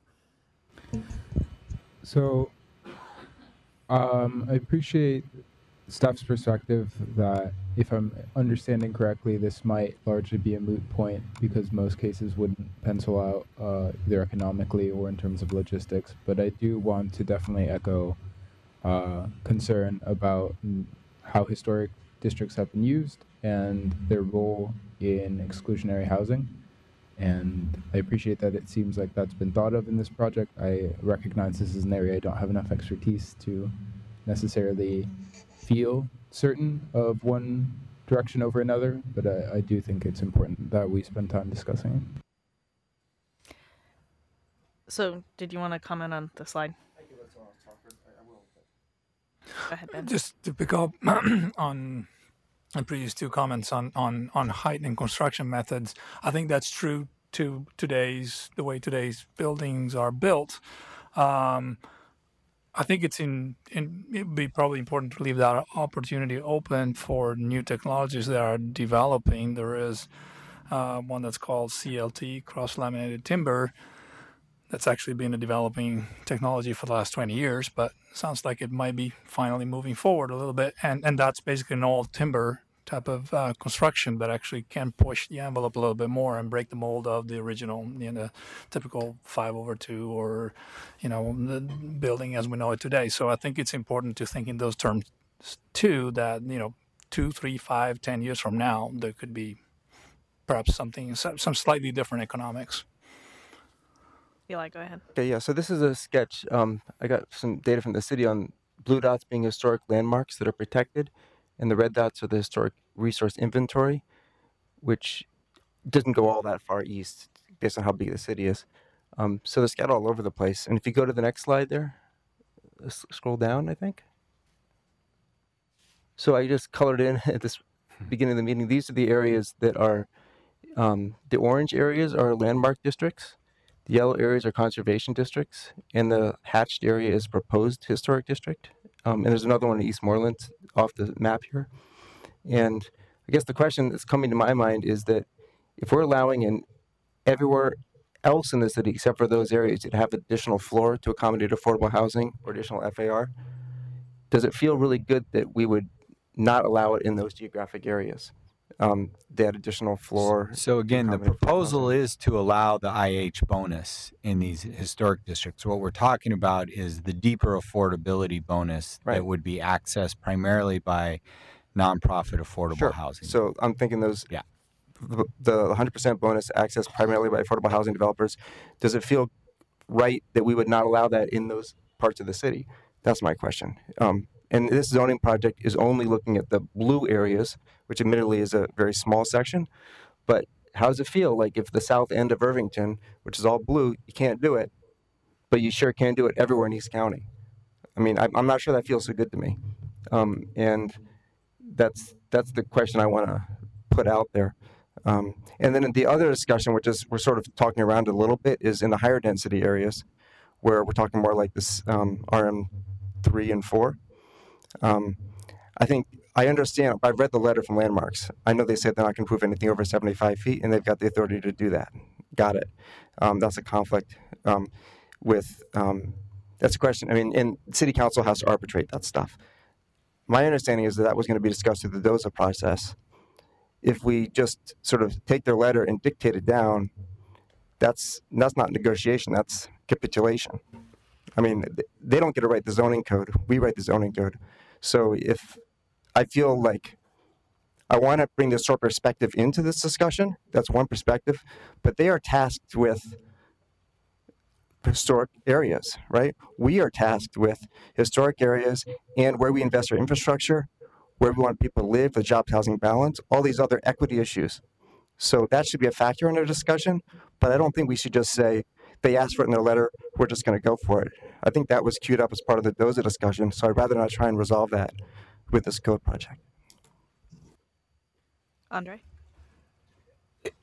Just, I have the discomfort like Eli, and I guess that's what I was probing around that 60% discussion, the deeper discussion, that it seems there's an inequity there in those areas. And I know the Landmarks has tiptoed around affordability a lot and trying to address it, but really haven't. And I think this is a good time to probably put the question in front of them and how do they plan to deal with it, because it is a height issue. And I don't know that we're proposing every place be 100 feet or whatever the need is, but it is an equity issue of when you start looking at the city and the inequity of certain areas get to be not included.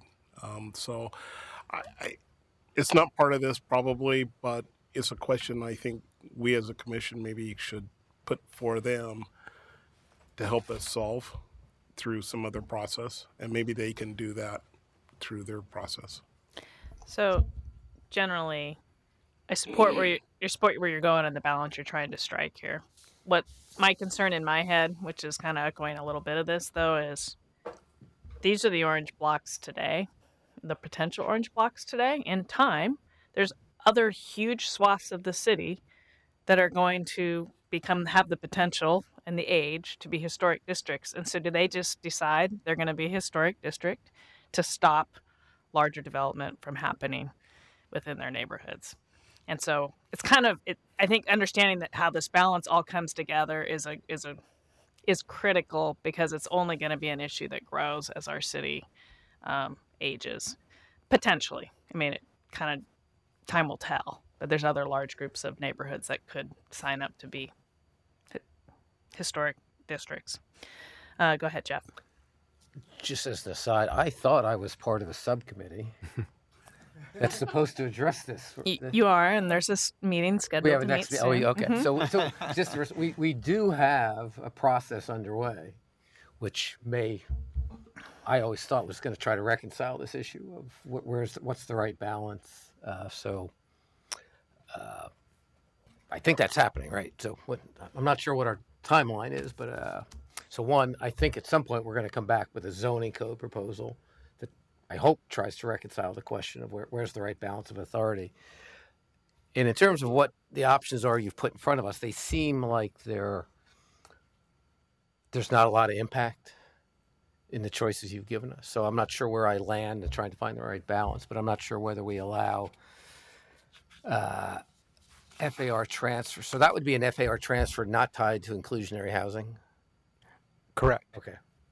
So one option is, yes, we'll go ahead and allow that, but no additional height to go with it. Yes, yeah, that would be the option that would be And is more that going consistent to be with Central City. utilized to any great extent? I mean, historically, that's not been happening today in the current marketplace, has it? Mostly the transfers have been used in the Central City and the higher density zones. But there are fewer bonus options for smaller scale projects that get additional scale. And if you're not bumping up against the 20 unit threshold for IH, that could provide more of an incentive for small lots to gain some additional scale through transfers. Okay. Are there any other comments? So if not, I think what I'd like to do is just take a straw poll just to kind of see where we're at, and so we can maybe get through some other issues tonight. So I guess start with supporting of staff proposal, just kind of hands raised. Okay, there's just two. The option 2, which is to modify proposal to allow a FAR transfer into a historic district, but do not allow additional height or deeper affordability bonus. We have 1. And then the third option is to change the proposal to not exclude historic district from any bonuses or FAR transfer options, including allowances for additional height.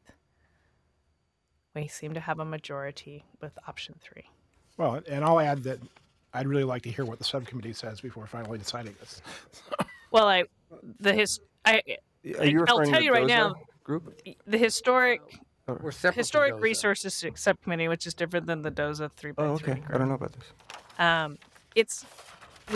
I don't believe Brandon has directly on it is the particular issue of how to bring the two together. He is grappling with what is the future of historic districts, how do they get formed, how does the city kind of go about it. I could really let the experts talk to it. And I think it's a project that's quite a ways behind this. So this is going to be resolved long before that kind of comes into light with this That's group. not a BHD subcommittee. That's another subcommittee. Correct. Okay. I Correct. misunderstood that. So unfortunately, there's not the timing to have it, I think, time out here. I'm confused because I have the intention, if we're going to address changes to the zoning code having to do with historic districts and landmark districts, I can't see punting on this issue of who gets to decide height. Is it the unilateral authority of the historic commission, or is there some balancing into the code? So I had every intention of raising the issue, and I didn't realize it was not part of our scope. I think we can certainly talk about it. I'm not writing the agenda, but at the moment, I think there's a certain work scope, and he's laid it out in multiple meetings now, and we've talked about it. But we can certainly raise that at the subcommittee. There's a meeting coming up. I didn't realize that was excluded from the scope. But like I said, I don't know that it's been so long since we've met. I've kind of lost the thread of what we're doing. So maybe at our next meeting we can pick it up and examine everyone's expectations. I just think it would be a shame to have representatives of both sides of the table in the room talking about zoning code amendments and duck the elephant of where do we resolve this height conflict. So anyway, different discussion, different committee, more volunteer time on a different subject. It looks like, Andreas, you have your hand up. Yeah, just in parting, because I won't be here when this comes back. I can sympathize with the Historic Landmarks Committee and the difficulty of them having to address projects that come in for affordable housing that are at higher heights. But at the same time, I think that is something that they should be grappling with. And I think that's consistent with the decision this commission has just made, but I just wanted to put that out there. All right, let's go to an even more difficult issue. And one thing we could, we'll communicate with the DOZA project staff to see if there's an opportunity to have a discussion about this during the timeline of this project. The next topic, and it's the RM4 zone 100-foot building height allowance topic. A little bit of overlap with what we just discussed, so the decision making could be a bit easier based on what you came to for the previous item. But again, before I provide the background, just wanted to put out some of the options we have out there. And this is for options for where, for the RM4 zone, the 100-foot height allowance should be provided. Number one was a staff proposal that limit it, as it currently is limited to within 1,000 feet of transit stations, but exclude historic districts. So the base height allowance would be 75 feet in those cases in historic districts. Two, limit to within 1,000 feet of transit stations, and those are typically light rail stations, but do not exclude historic districts. So include them in that 100-foot allowance area. Three, expand the allowance to also apply to streets with frequent transit service, 20-minute headways, but exclude historic districts. Or four, expand the allowance to frequent transit streets, but do not exclude historic districts. The range of options is a little bit different than what you have in your worksheet. We just added two variations on the limiting to 1,000 feet of a transit station. But did want to have a little mapping to dimension what we're talking about. This is showing the historic districts in solid lines, and then the multi-dwelling. The mid-green color is RM4 zone. And the dashed circle is the 1,000-foot buffer from transit stations. And you can see that there's some areas in the Northwest District, that's the southern end, and little bits and pieces of Kings Hill that currently have the allowance for 100-foot building height because of that proximity. And it's a total of 10 acres and not a whole lot of land area.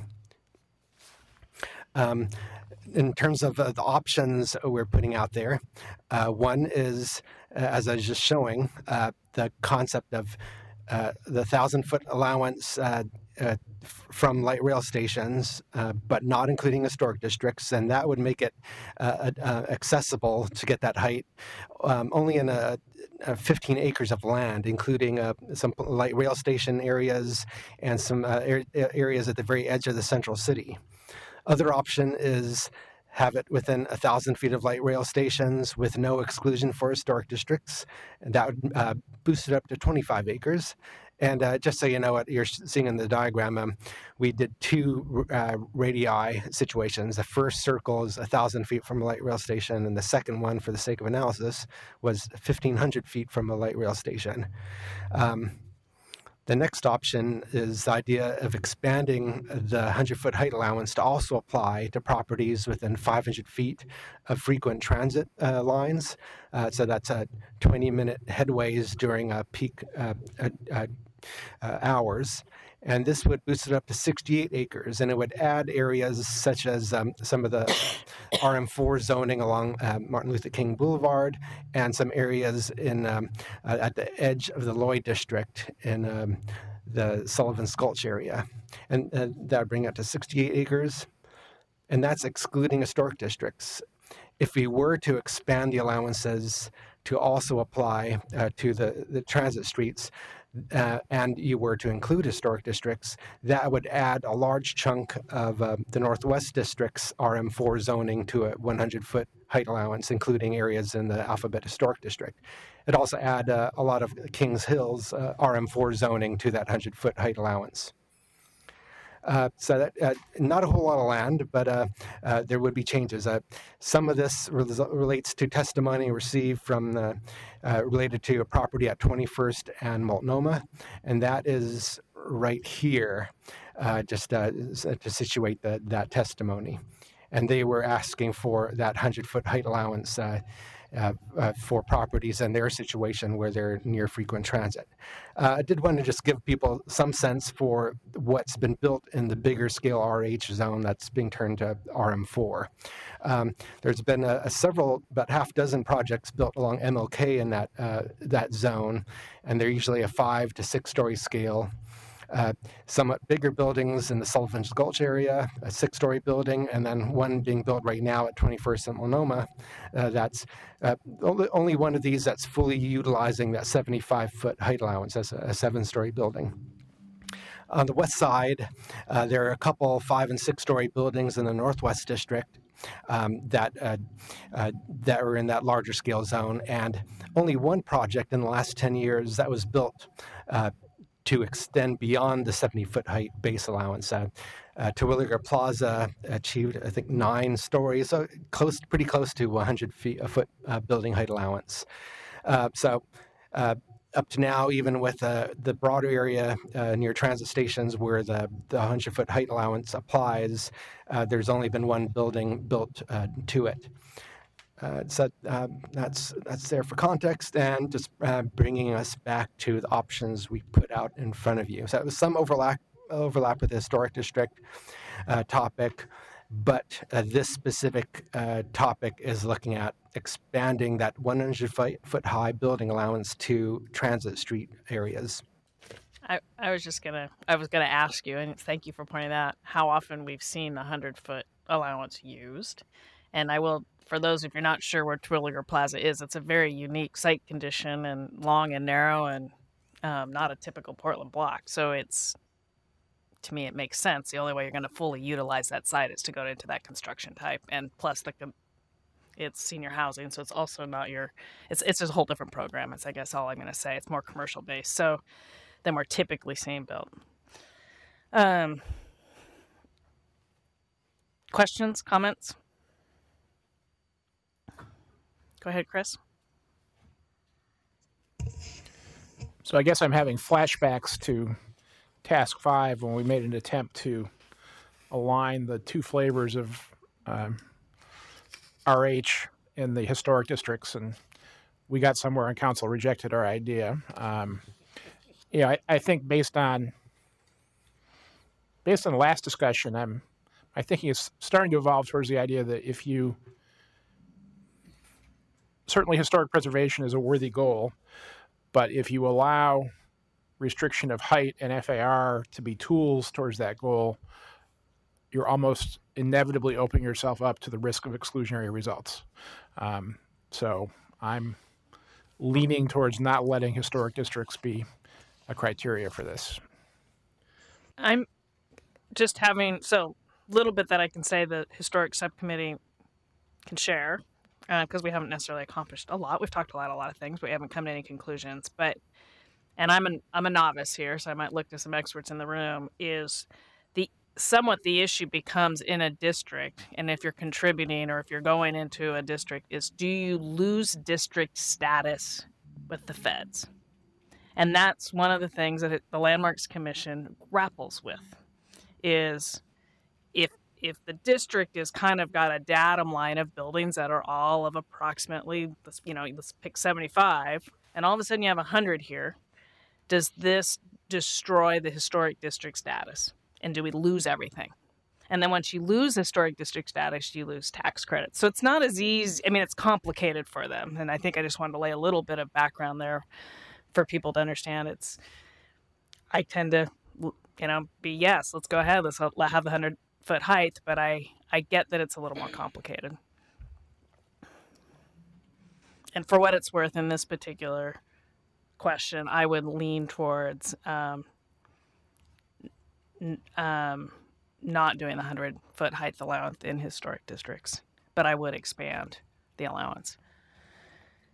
Eli, go ahead. I think I need to understand this a little bit better. Just setting the whole historic thing aside, how is this comparing with? This is the 4-to-1 subset of RH that we're talking about here? Yes. Just the 4-to-1 subset of RH. Okay. So is this expanding that area? If you go to options 3 and 4, it would expand that area, and you can see the acreage figures there. Mm-hmm. So all we're talking about are the property, the zones highlighted in green are the RM4 zones, mm-hmm. and currently it applies to about 25 acres. Mm-hmm. If you exclude, as we propose, exclude the historic district, that drops down to 15 acres. If you expand it to be the frequent bus routes too, then you get up to 68 acres. But it's only the green zones there. So if we didn't have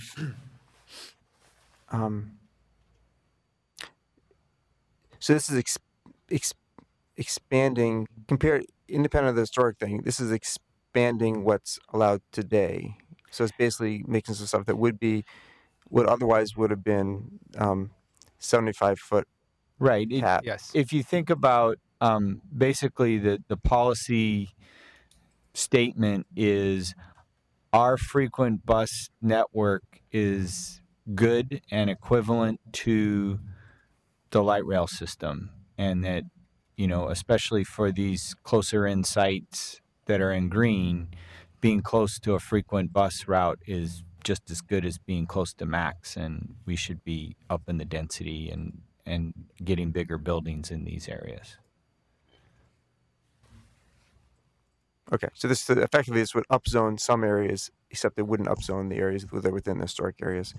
But it's not down. That's choice number 3. If you wanted to do everywhere, you'd go to 4, which would raise the height in a lot of the Northwest. And staff proposal would have just kept it, actually rolled it back a bit. And I just want to clarify, you're just talking about it's raising height, not necessarily changing FAR. Yep, same exactly. FAR, Right? same FAR. 4-to-1 FAR. We're just talking about height in this particular option. Okay, Katie? Oh, I was just wondering, are builders now treating that the same? Or are they preferring corridors where there's light rail to ones with the frequent bus service? Is it kind of happening naturally and we just want to further it, or is it really not equivalent? Part of it. there are a lot of variables. A number of these areas aren't right by light rail stations, but they've been pretty popular, like the Northwest District. The 21st and Multnomah one is a stone's throw away from a light rail line, but further from a station. So part of it is, at least my sense, is that proximity to the central city is pretty key. And when you're that close to the central city, that's perhaps the more driving factor than proximity to a light rail station. A lot of our corridors that have had a lot of mixed use development, larger scale development like Williams or Southeast Division, are not right by light rail stations. So it seems it's proximity to the core, which seems to be more of a driving thing. At least that's my perception. Andre? So the 100-foot would be more of an exception in the building, as I'm understanding it, because most of the buildings now today are 75 and aren't even, the height is 75 and we're not getting to 75 for most of the buildings. So bumping it to 100 in these corridors, excluding the historic districts, is still going to be even still an exception. The building that's built to 100 feet. At least based on... I mean, probability... Today, I think if you take Ben's comments about emerging building technology and how the market changes, the zoning height will be there for those new building technologies to grow into. But today, we're not seeing the tall buildings. One in the last 10 years. One thing that does probably figure in is that for that 21st and Multnomah project is one of the few large-scale condo developments happening. So when you're going condo, you're often building steel and concrete anyway. So going beyond the 7 stories is probably less of a big change than for rental products where 5 stories, you're more to stick over podium construction. So it could be more of a doable thing, I imagine, for some condominium products versus rental. But that's good. That's true. I agree. Ben? One argument that makes sense to me is, especially in centrally located areas, to treat high frequency transit similar to LRT, to max stops, seems to make sense. Some of the argument, I get the affordability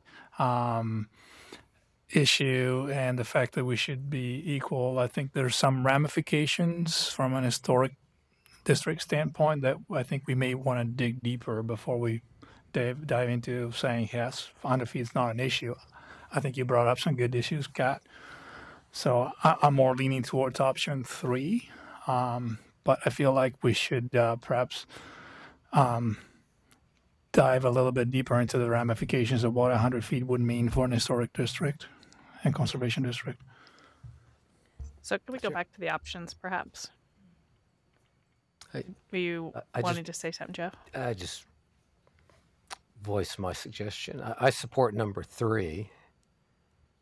And then I also would suggest we keep 4 as a potential, as we're not done tonight with any of these issues. Everything, as with RIP, everything will come back to us at some point, and we've left open a couple. I think we've left open a couple questions, concerns about how the historic district should play into what we're doing. So I would support 3 tonight and be open-minded about reconsidering 4 at some future date if it comes back to us.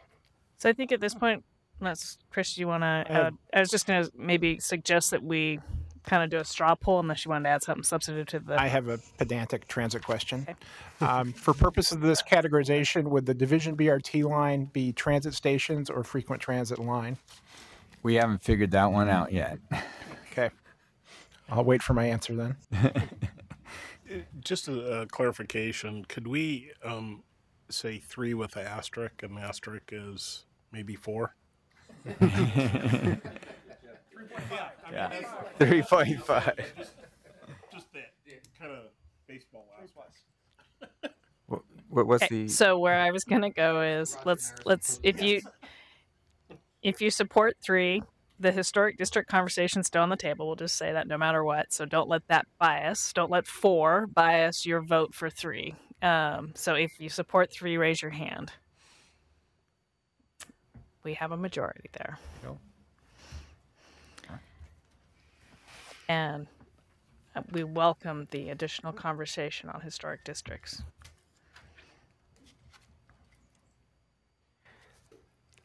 All right. Well, I think you've gotten through the tougher ones, frankly. Now we're moving in to topic 4. It's a bit more in the weeds, the details. What this is related to is there's an issue in that in moving to an FAR-based way of regulating development intensity, there's a little bit of a situation where the lower scale multi-dwelling zones, if you were to transfer density, say from historic preservation, it was always expressed in terms of transferring a certain number of units. You would reduce the number of units in one site and gain more units in the other site. But it leaves a bit of a question as to what happens since we're shifting over to an FAR transfer approach. What happens, especially to pre-existing covenants that are expressed in terms of unit density. I don't have a lot of slides of this one, so it's a little bit simpler, but the crux of the staff proposal is we're shifting to an FAR-based approach. We don't have any provisions specific to properties that had sent or received density under the current unit density regulations. And essentially, as it would be right now, sending and receiving sites would be subject to the new FAR allowances. So in a way, it'd be a reset button. You would be subject to the new allowances and no diminishment from having given units away, since we no longer regulate by units, but you're also not gaining additional units from a non-utilized transfer. So that's the staff proposal. Something I should mention, we had asked BDS in terms of what do they know about the kinds of transfers that had happened up to now. And if they're more reliable last several years development transfers, they have 68 projects in their tracks system. And of those, 9 involved unit density transfers. So those would be the ones with the lower scale zones that were unit density based. The rest of the 68 were in central city and higher density zones that were already FAR based. So if we were to create a new methodology for what about those pre-existing unit density transfers, at least based on BDS's information, and apply to a small number of properties. But that being said, the alternative to the staff proposal would be to create regulations specific to projects that had density transfers under the old regulations to translate those density transfers from unit density to FAR allowances. So if you had gained 3 units according to the old methodology, you would have an FAR based on a per unit basis.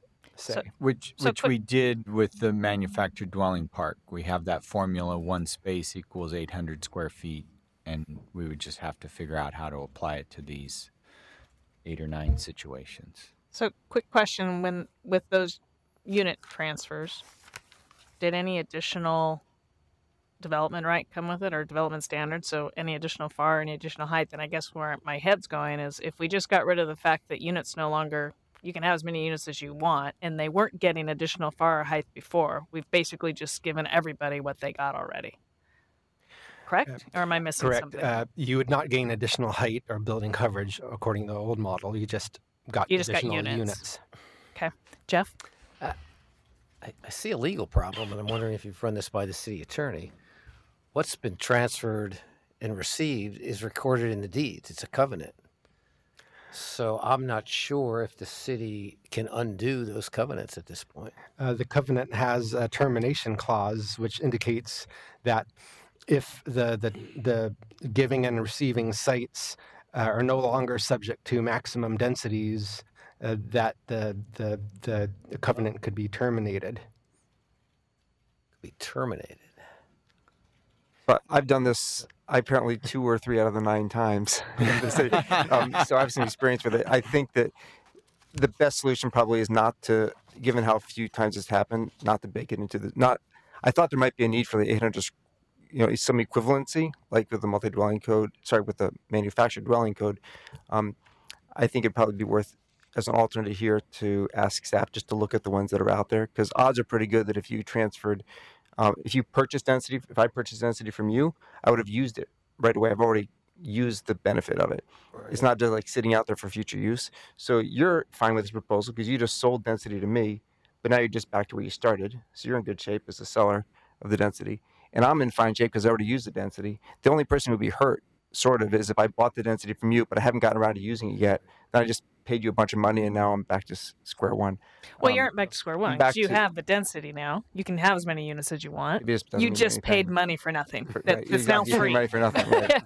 So I suspect that it's a non-issue given the few number of cases. So my inclination, I was the one who brought this up because I've read the termination clause. I think it's in there. It'd be nice just to get clarity from legal counsel whether this would be something that they could exercise, just remove these covenants, and just make sure no one's getting. I mean, I guess it's not the end of the world if you pay something for nothing. It probably happens sometimes, and then so I guess I don't think this. I'm going to withdraw the idea of the amendment. How about that? You're pulling the amendment? I'll pull that amendment. Yes. Are there any objections? No. I'm not seeing any. Perfect. Perfect. And thank you for it's testament to the city's systems that they can figure out in like 10 minutes that there are only like 9 of them. So hooray for the tracks reporting that Andres was getting at. You may, though, just as a courtesy to these 9. Yeah, let them know. Let them know. Just, I don't know how you do that in an informal way, because if there's anyone in the situation you're worried about, I think they would feel. Well, the ones who would want to tell is the donor sites, because when I bought density from the housing authority or from a neighbor, they've internalized that they can build less on the site. Yeah. So just to let them know that you probably can even petition the city to get this removed from your property once this code update goes through. Mm-hmm. And if there'll be a title company issue as well, but that's maybe something the city can help these 9 people with. All right, thank you. We'll follow up on that. Ready to move on to the final topic? We're very excited, Bill. All right. Well, the final topic is about our minimum density requirements. And just before I fill you in with background, the options we're exploring are, 1, to modify the minimum density requirement so that units could be added to an existing building without meeting the minimum density requirements, whether or not the building footprint is expanded. And I'll explain what that means in just a moment. Or retain the current code, which allows additional units to be added to a site with the existing development without having to meet the minimum density requirements. To explain things, our current allowances are set so that if you have existing development on a site, you can always add additional units to that site without having to come all the way into conformance with minimum density, as long as you get closer.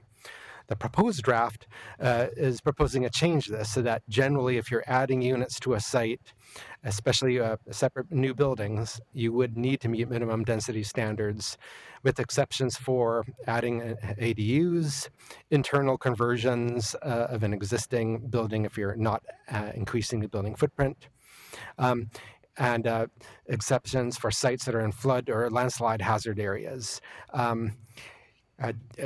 Staff is proposing an amendment to our earlier proposal where BDS had testified asking that units be allowed to be added to an existing structure without limiting it to the existing building footprint, allowing some flexibility for enlarging the building without having to come all the way. And where this would play in is some of the higher density zones would require a minimum of 3 or more units or 5 units in some cases.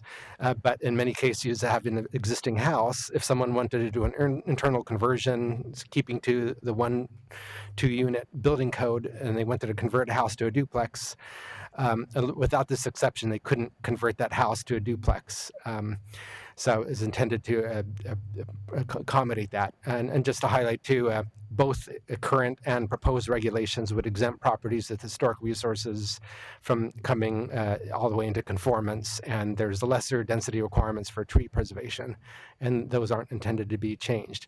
But some background as to why we're proposing this change and why not allow units to be added without coming all the way into density is that, especially in East Portland, we're getting many situations where projects are significantly underbuilding the site, so not achieving the intended development intensities of the zone.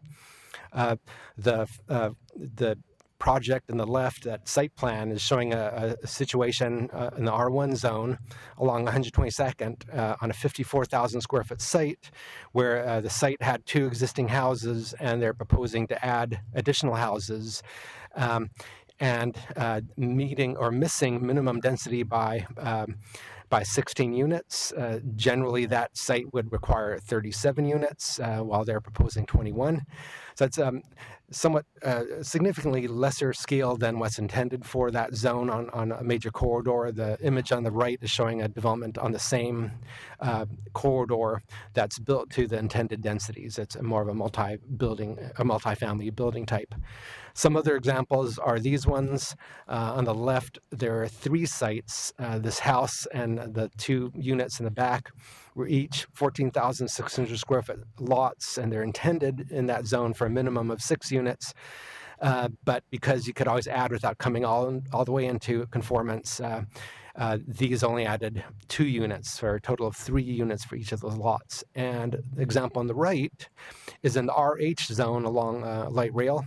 30,000 square foot site that's intended for a minimum density of 30 units, but because it kept the existing house, they just added 9 units, so missed the minimum density by 20 units. So a concern staff raised was that because nearly all properties have some existing development, there's a major loophole from the minimum density requirements of always allowing developments to get closer, but not all the way. So that brings us to the options. One is generally moving forward with the proposal we have where you can add units, but they have to be to an existing building, modifying it based on BDS's testimony to allow some flexibility for the building footprint to be expanded. But number 1 would not allow additional buildings to be added without having to come into the minimum density. Or number 2, retain the current code. So allow additional units or structures to be added to a site with existing development, and they would not have to come into conformance with minimum density. And the positives here is that it does provide more flexibility for the developer. They can choose to do a house type development in a zone like the RH that's generally intended to be for much larger scale development. But the trade-off is you're not achieving the intended densities of the zone. With that, I'll turn it over to you. Eli? Sorry, I'm talking about a lot of these things. I've been more aware of the situation with smaller sites where I think that the ability to not have to go all the way up to minimum density lets you preserve the existing house, as you saw in one of those examples. I was not aware of the loophole for larger or higher density sites, which I support closing that loophole. Just take the fact that you've got a house on a site, suddenly you can build way less density than it's allowed. When I was proposing this, I had sort of a slightly different solution I was trying to angle for, which is to say that if you have an existing house on the site and you keep it, you could decrease your minimum density by 1 unit or by some amount, which I think achieves the goal you're trying to meet. And it's exactly what you do with trees right now in this code, is that if you preserve existing trees, you can reduce your minimum density by 1 or 2 units. I guess what I'm wondering about, why don't we just say the same thing? If you preserve the existing house, you reduce it by 1 or 2 units, the minimum density, which is all we have for unit counting at this point anyway. That would close the loophole on larger sites because you couldn't just like cut your minimum density in half. But it would give you an incentive to preserve that house. Well, maybe, unless that house is sitting on So if we go back to that one site plan on a parcel that's hard to add any other units to it, in which Right. case that house is then coming down to be able But to it's going to come down anyway, sure. But it gives you a little bit of a. I mean, existing houses use up more. They're awkwardly located Yeah. on sites, so there's always an incentive to take it out. Same thing for trees. There's always trees are located randomly on sites, right? But if someone's willing to, so anyway, I think it might work. The same thing you're doing for trees might work for preserving existing houses, and some people might just take the house out anyway, which they could do by right. But it would block the worst offenders of someone basically building their site out at half the minimum density, just because it happens to have a house on it, using the house as a loophole trick to do that. We discussed this amongst staff, and when we were thinking about the parallel with the change of minimum density for trees, and that is fairly complex because it varies depending upon the number of trees and the size of the trees. And there's some concern about adding additional code complexity to come up with a calculus. Maybe it's related to the size of the building footprint of the existing house. And the general take was, rather than come up with a potentially complex formula based on preserving an existing house, just keep the code the way it is. You can add units without coming into minimum density. We could explore it further, but staff's initial take in terms of trying to avoid code complexity was to just go back to the current code versus coming up with a new formula. Is there a reason to make it as complex as the tree code and just keep it simple, like Eli said? The house counts as 1 unit, or 2 units, fine. Like just flat out, and then move on. And I don't think I don't think as the proposed draft is. I mean, we don't have to talk about caliper or right, just size of house. townhouses. I don't think the proposed draft is all that bad, but it does incentivize on the smaller lots. The house comes down almost all the time in that situation, because the house, especially if you don't have a lot of area to work with, that house is almost always in an awkward situation that prevents you from hitting the minimum density. So I'm just trying to put this out there as a stave the house technique. We could definitely make that an option 3. Okay. Yeah, Any I other wonder if comments? there's some sort of mid-road approach where, for smaller sites, I think that makes a lot of sense.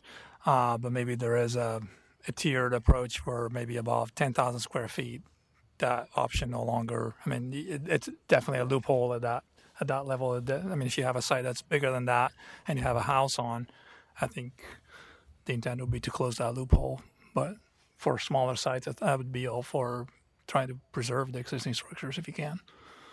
And that could be another option, where if we have some small site thresholds, where for those small sites and those situations, because the sites are constrained, maybe Right. as long as you get closer to the minimum density. Jeff. Because it's late, I'll make my comment. I find it interesting that, and I agree with you, to avoid complexity in the code is always a good end, and I always support that. But it's interesting that we'll countenance complexity in the code to save a tree, but we don't want to countenance complexity to save a house. And that's just sort of an interesting policy discussion Mike and I can have on our way home tonight.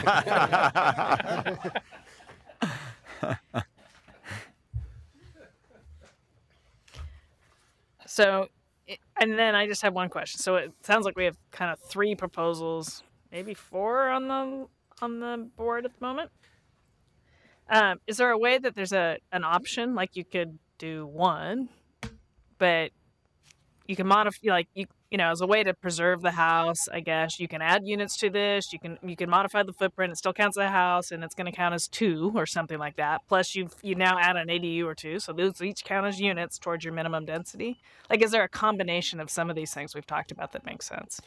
There could be a combination. There could Just to make it harder.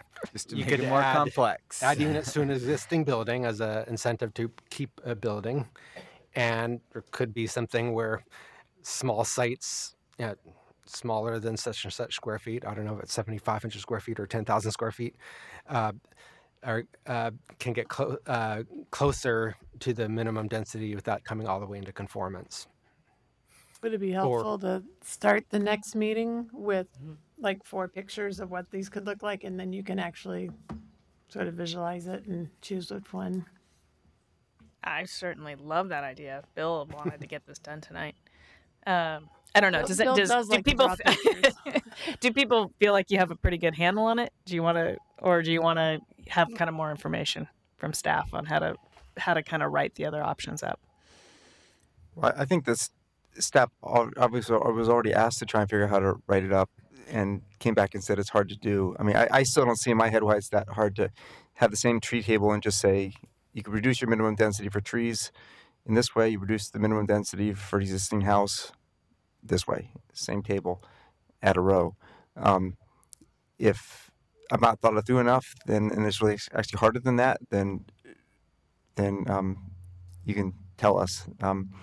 But I'm not sure I see the logic of setting the different size thresholds for lots, although I'm happy to explore that, because really, if you say you've got a 1 acre lot and you have a house on it, why not let someone build, and the minimum density would typically be 40 units, let them drop the minimum density down to 38 units for preserving the house. I mean, something that, I think that if the logic applies that you're just getting a reduction in your minimum for preserving the house, it doesn't really matter that much how big the site is. You're still not going to be allowed to build 20 units on that site. That sounds more like your other number 3 option of just reduce minimum density by 2 units if you preserve a existing house. Okay. Andreas, sorry. So with proposal number 3, if someone were to try to do an internal conversion or add a attached ADU, would they not be able to because they might not be meeting the new minimum density? That helps them meet the density because they're getting more units. So I assume we're the code already has an exception for internal conversions and ADUs. BDS suggested that we also add an exception to expand the footprint of the existing house. So we could do all that, and then we can add what Eli's talking about is, well, if you did all that, or if you just saved the house, that counts as 1 or 2 towards your reducing your minimums. You still have to meet on basically the balance of the property. You have to meet that minimum density. So that would be 1 and 3? Yes. Thank you. The expansion of the existing house would be the 250 feet, then they would get into, or would that be limited? So could the expansion, I guess, could the expansion be someone tear down everything but one wall and then build a bigger house and say, well, that's just the expansion? There's probably that hazard. I know that I understand that RIP has a greater FAR if you're preserving an existing structure and probably adding to it. I don't know if I might check with Morgan to see if they have a methodology to determine what retaining an existing structure means. Well, again, I guess I'd go if you're adding more units, you can expand the footprint. How big though? Well, yeah, I guess what I'm getting is you might be retaining the house. What? Yeah. But you are getting multiple units out of retaining the house with a bigger footprint. You'd have to have that. I get what Andre's getting at. I do too. Yeah. But it's an issue in East Portland because you have small homes and someone could come in. You have a 10,000 square foot lot or a 14,000 square foot lot, and that one picture and 1,200 square foot house. You can come in and build 5,000 square foot house. That's expansion, and then build your density. But wouldn't they? So you're still capped. You're still capped at FAR and height and all the other stuff. Well, and you put the 5, but the house has to become at least 2 units, and you still have the minimum density of having the other 20 required. But I think what Andre's getting at is you can build a mansion, and that's all you stop there. You never build the other 38 units on the balance of the property. You have your walled mansion compound with your golf hole in the backyard or whatever, driving range, your personal or your tennis court or whatever. So that would be gaming of option 1. Is that what I'm hearing? Yes. For what it's worth, I'm leaning towards Eli's personally. Option 3, just let the house count as 2 and move on. Thanks, Morgan. So, how about just raise your hands for the notion of 3? You guys can think about it and certainly come back to us if you have, and then the more you think about it, some issues. But support of Eli's notion of letting the existing house count for 2 or something like that. 1, 2, 3, 4, 5, 6. So there you go. All right. You have a majority. Close majority, but it's a majority. Thank you. That brings us to the end of our session, and congratulations. You got through all 5 topics with a little time to spare. The final slide is just reminding you what happens October 9th. So again, we're going to be discussing some of the East Portland standards.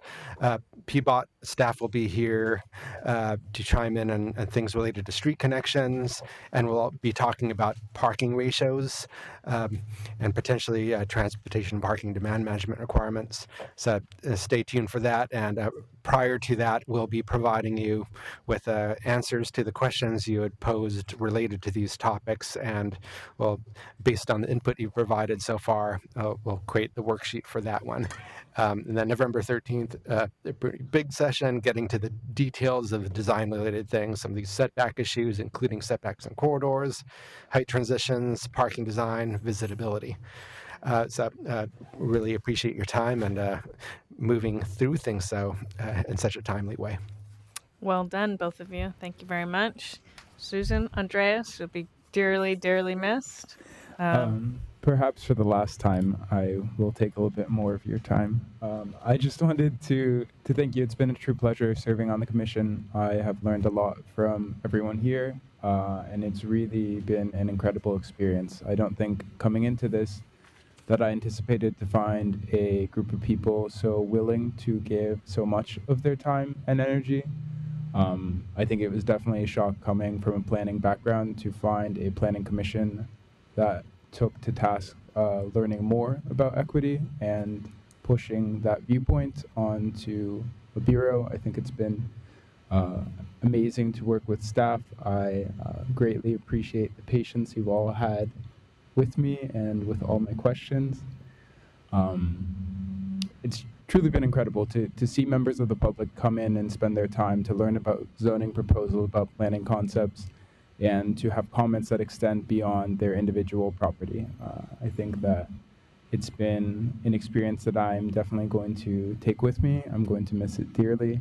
I encourage you all to work with Daisy. She's incredible. I don't envy her role of being dropped into what are definitely the 2 most complex projects during my time on the commission. But I have a lot of faith in her ability to do well. And this probably won't be the last you'll see of me. Thank you. Better not be. Thank you, Andreas. Thank you, everybody. We are adjourned.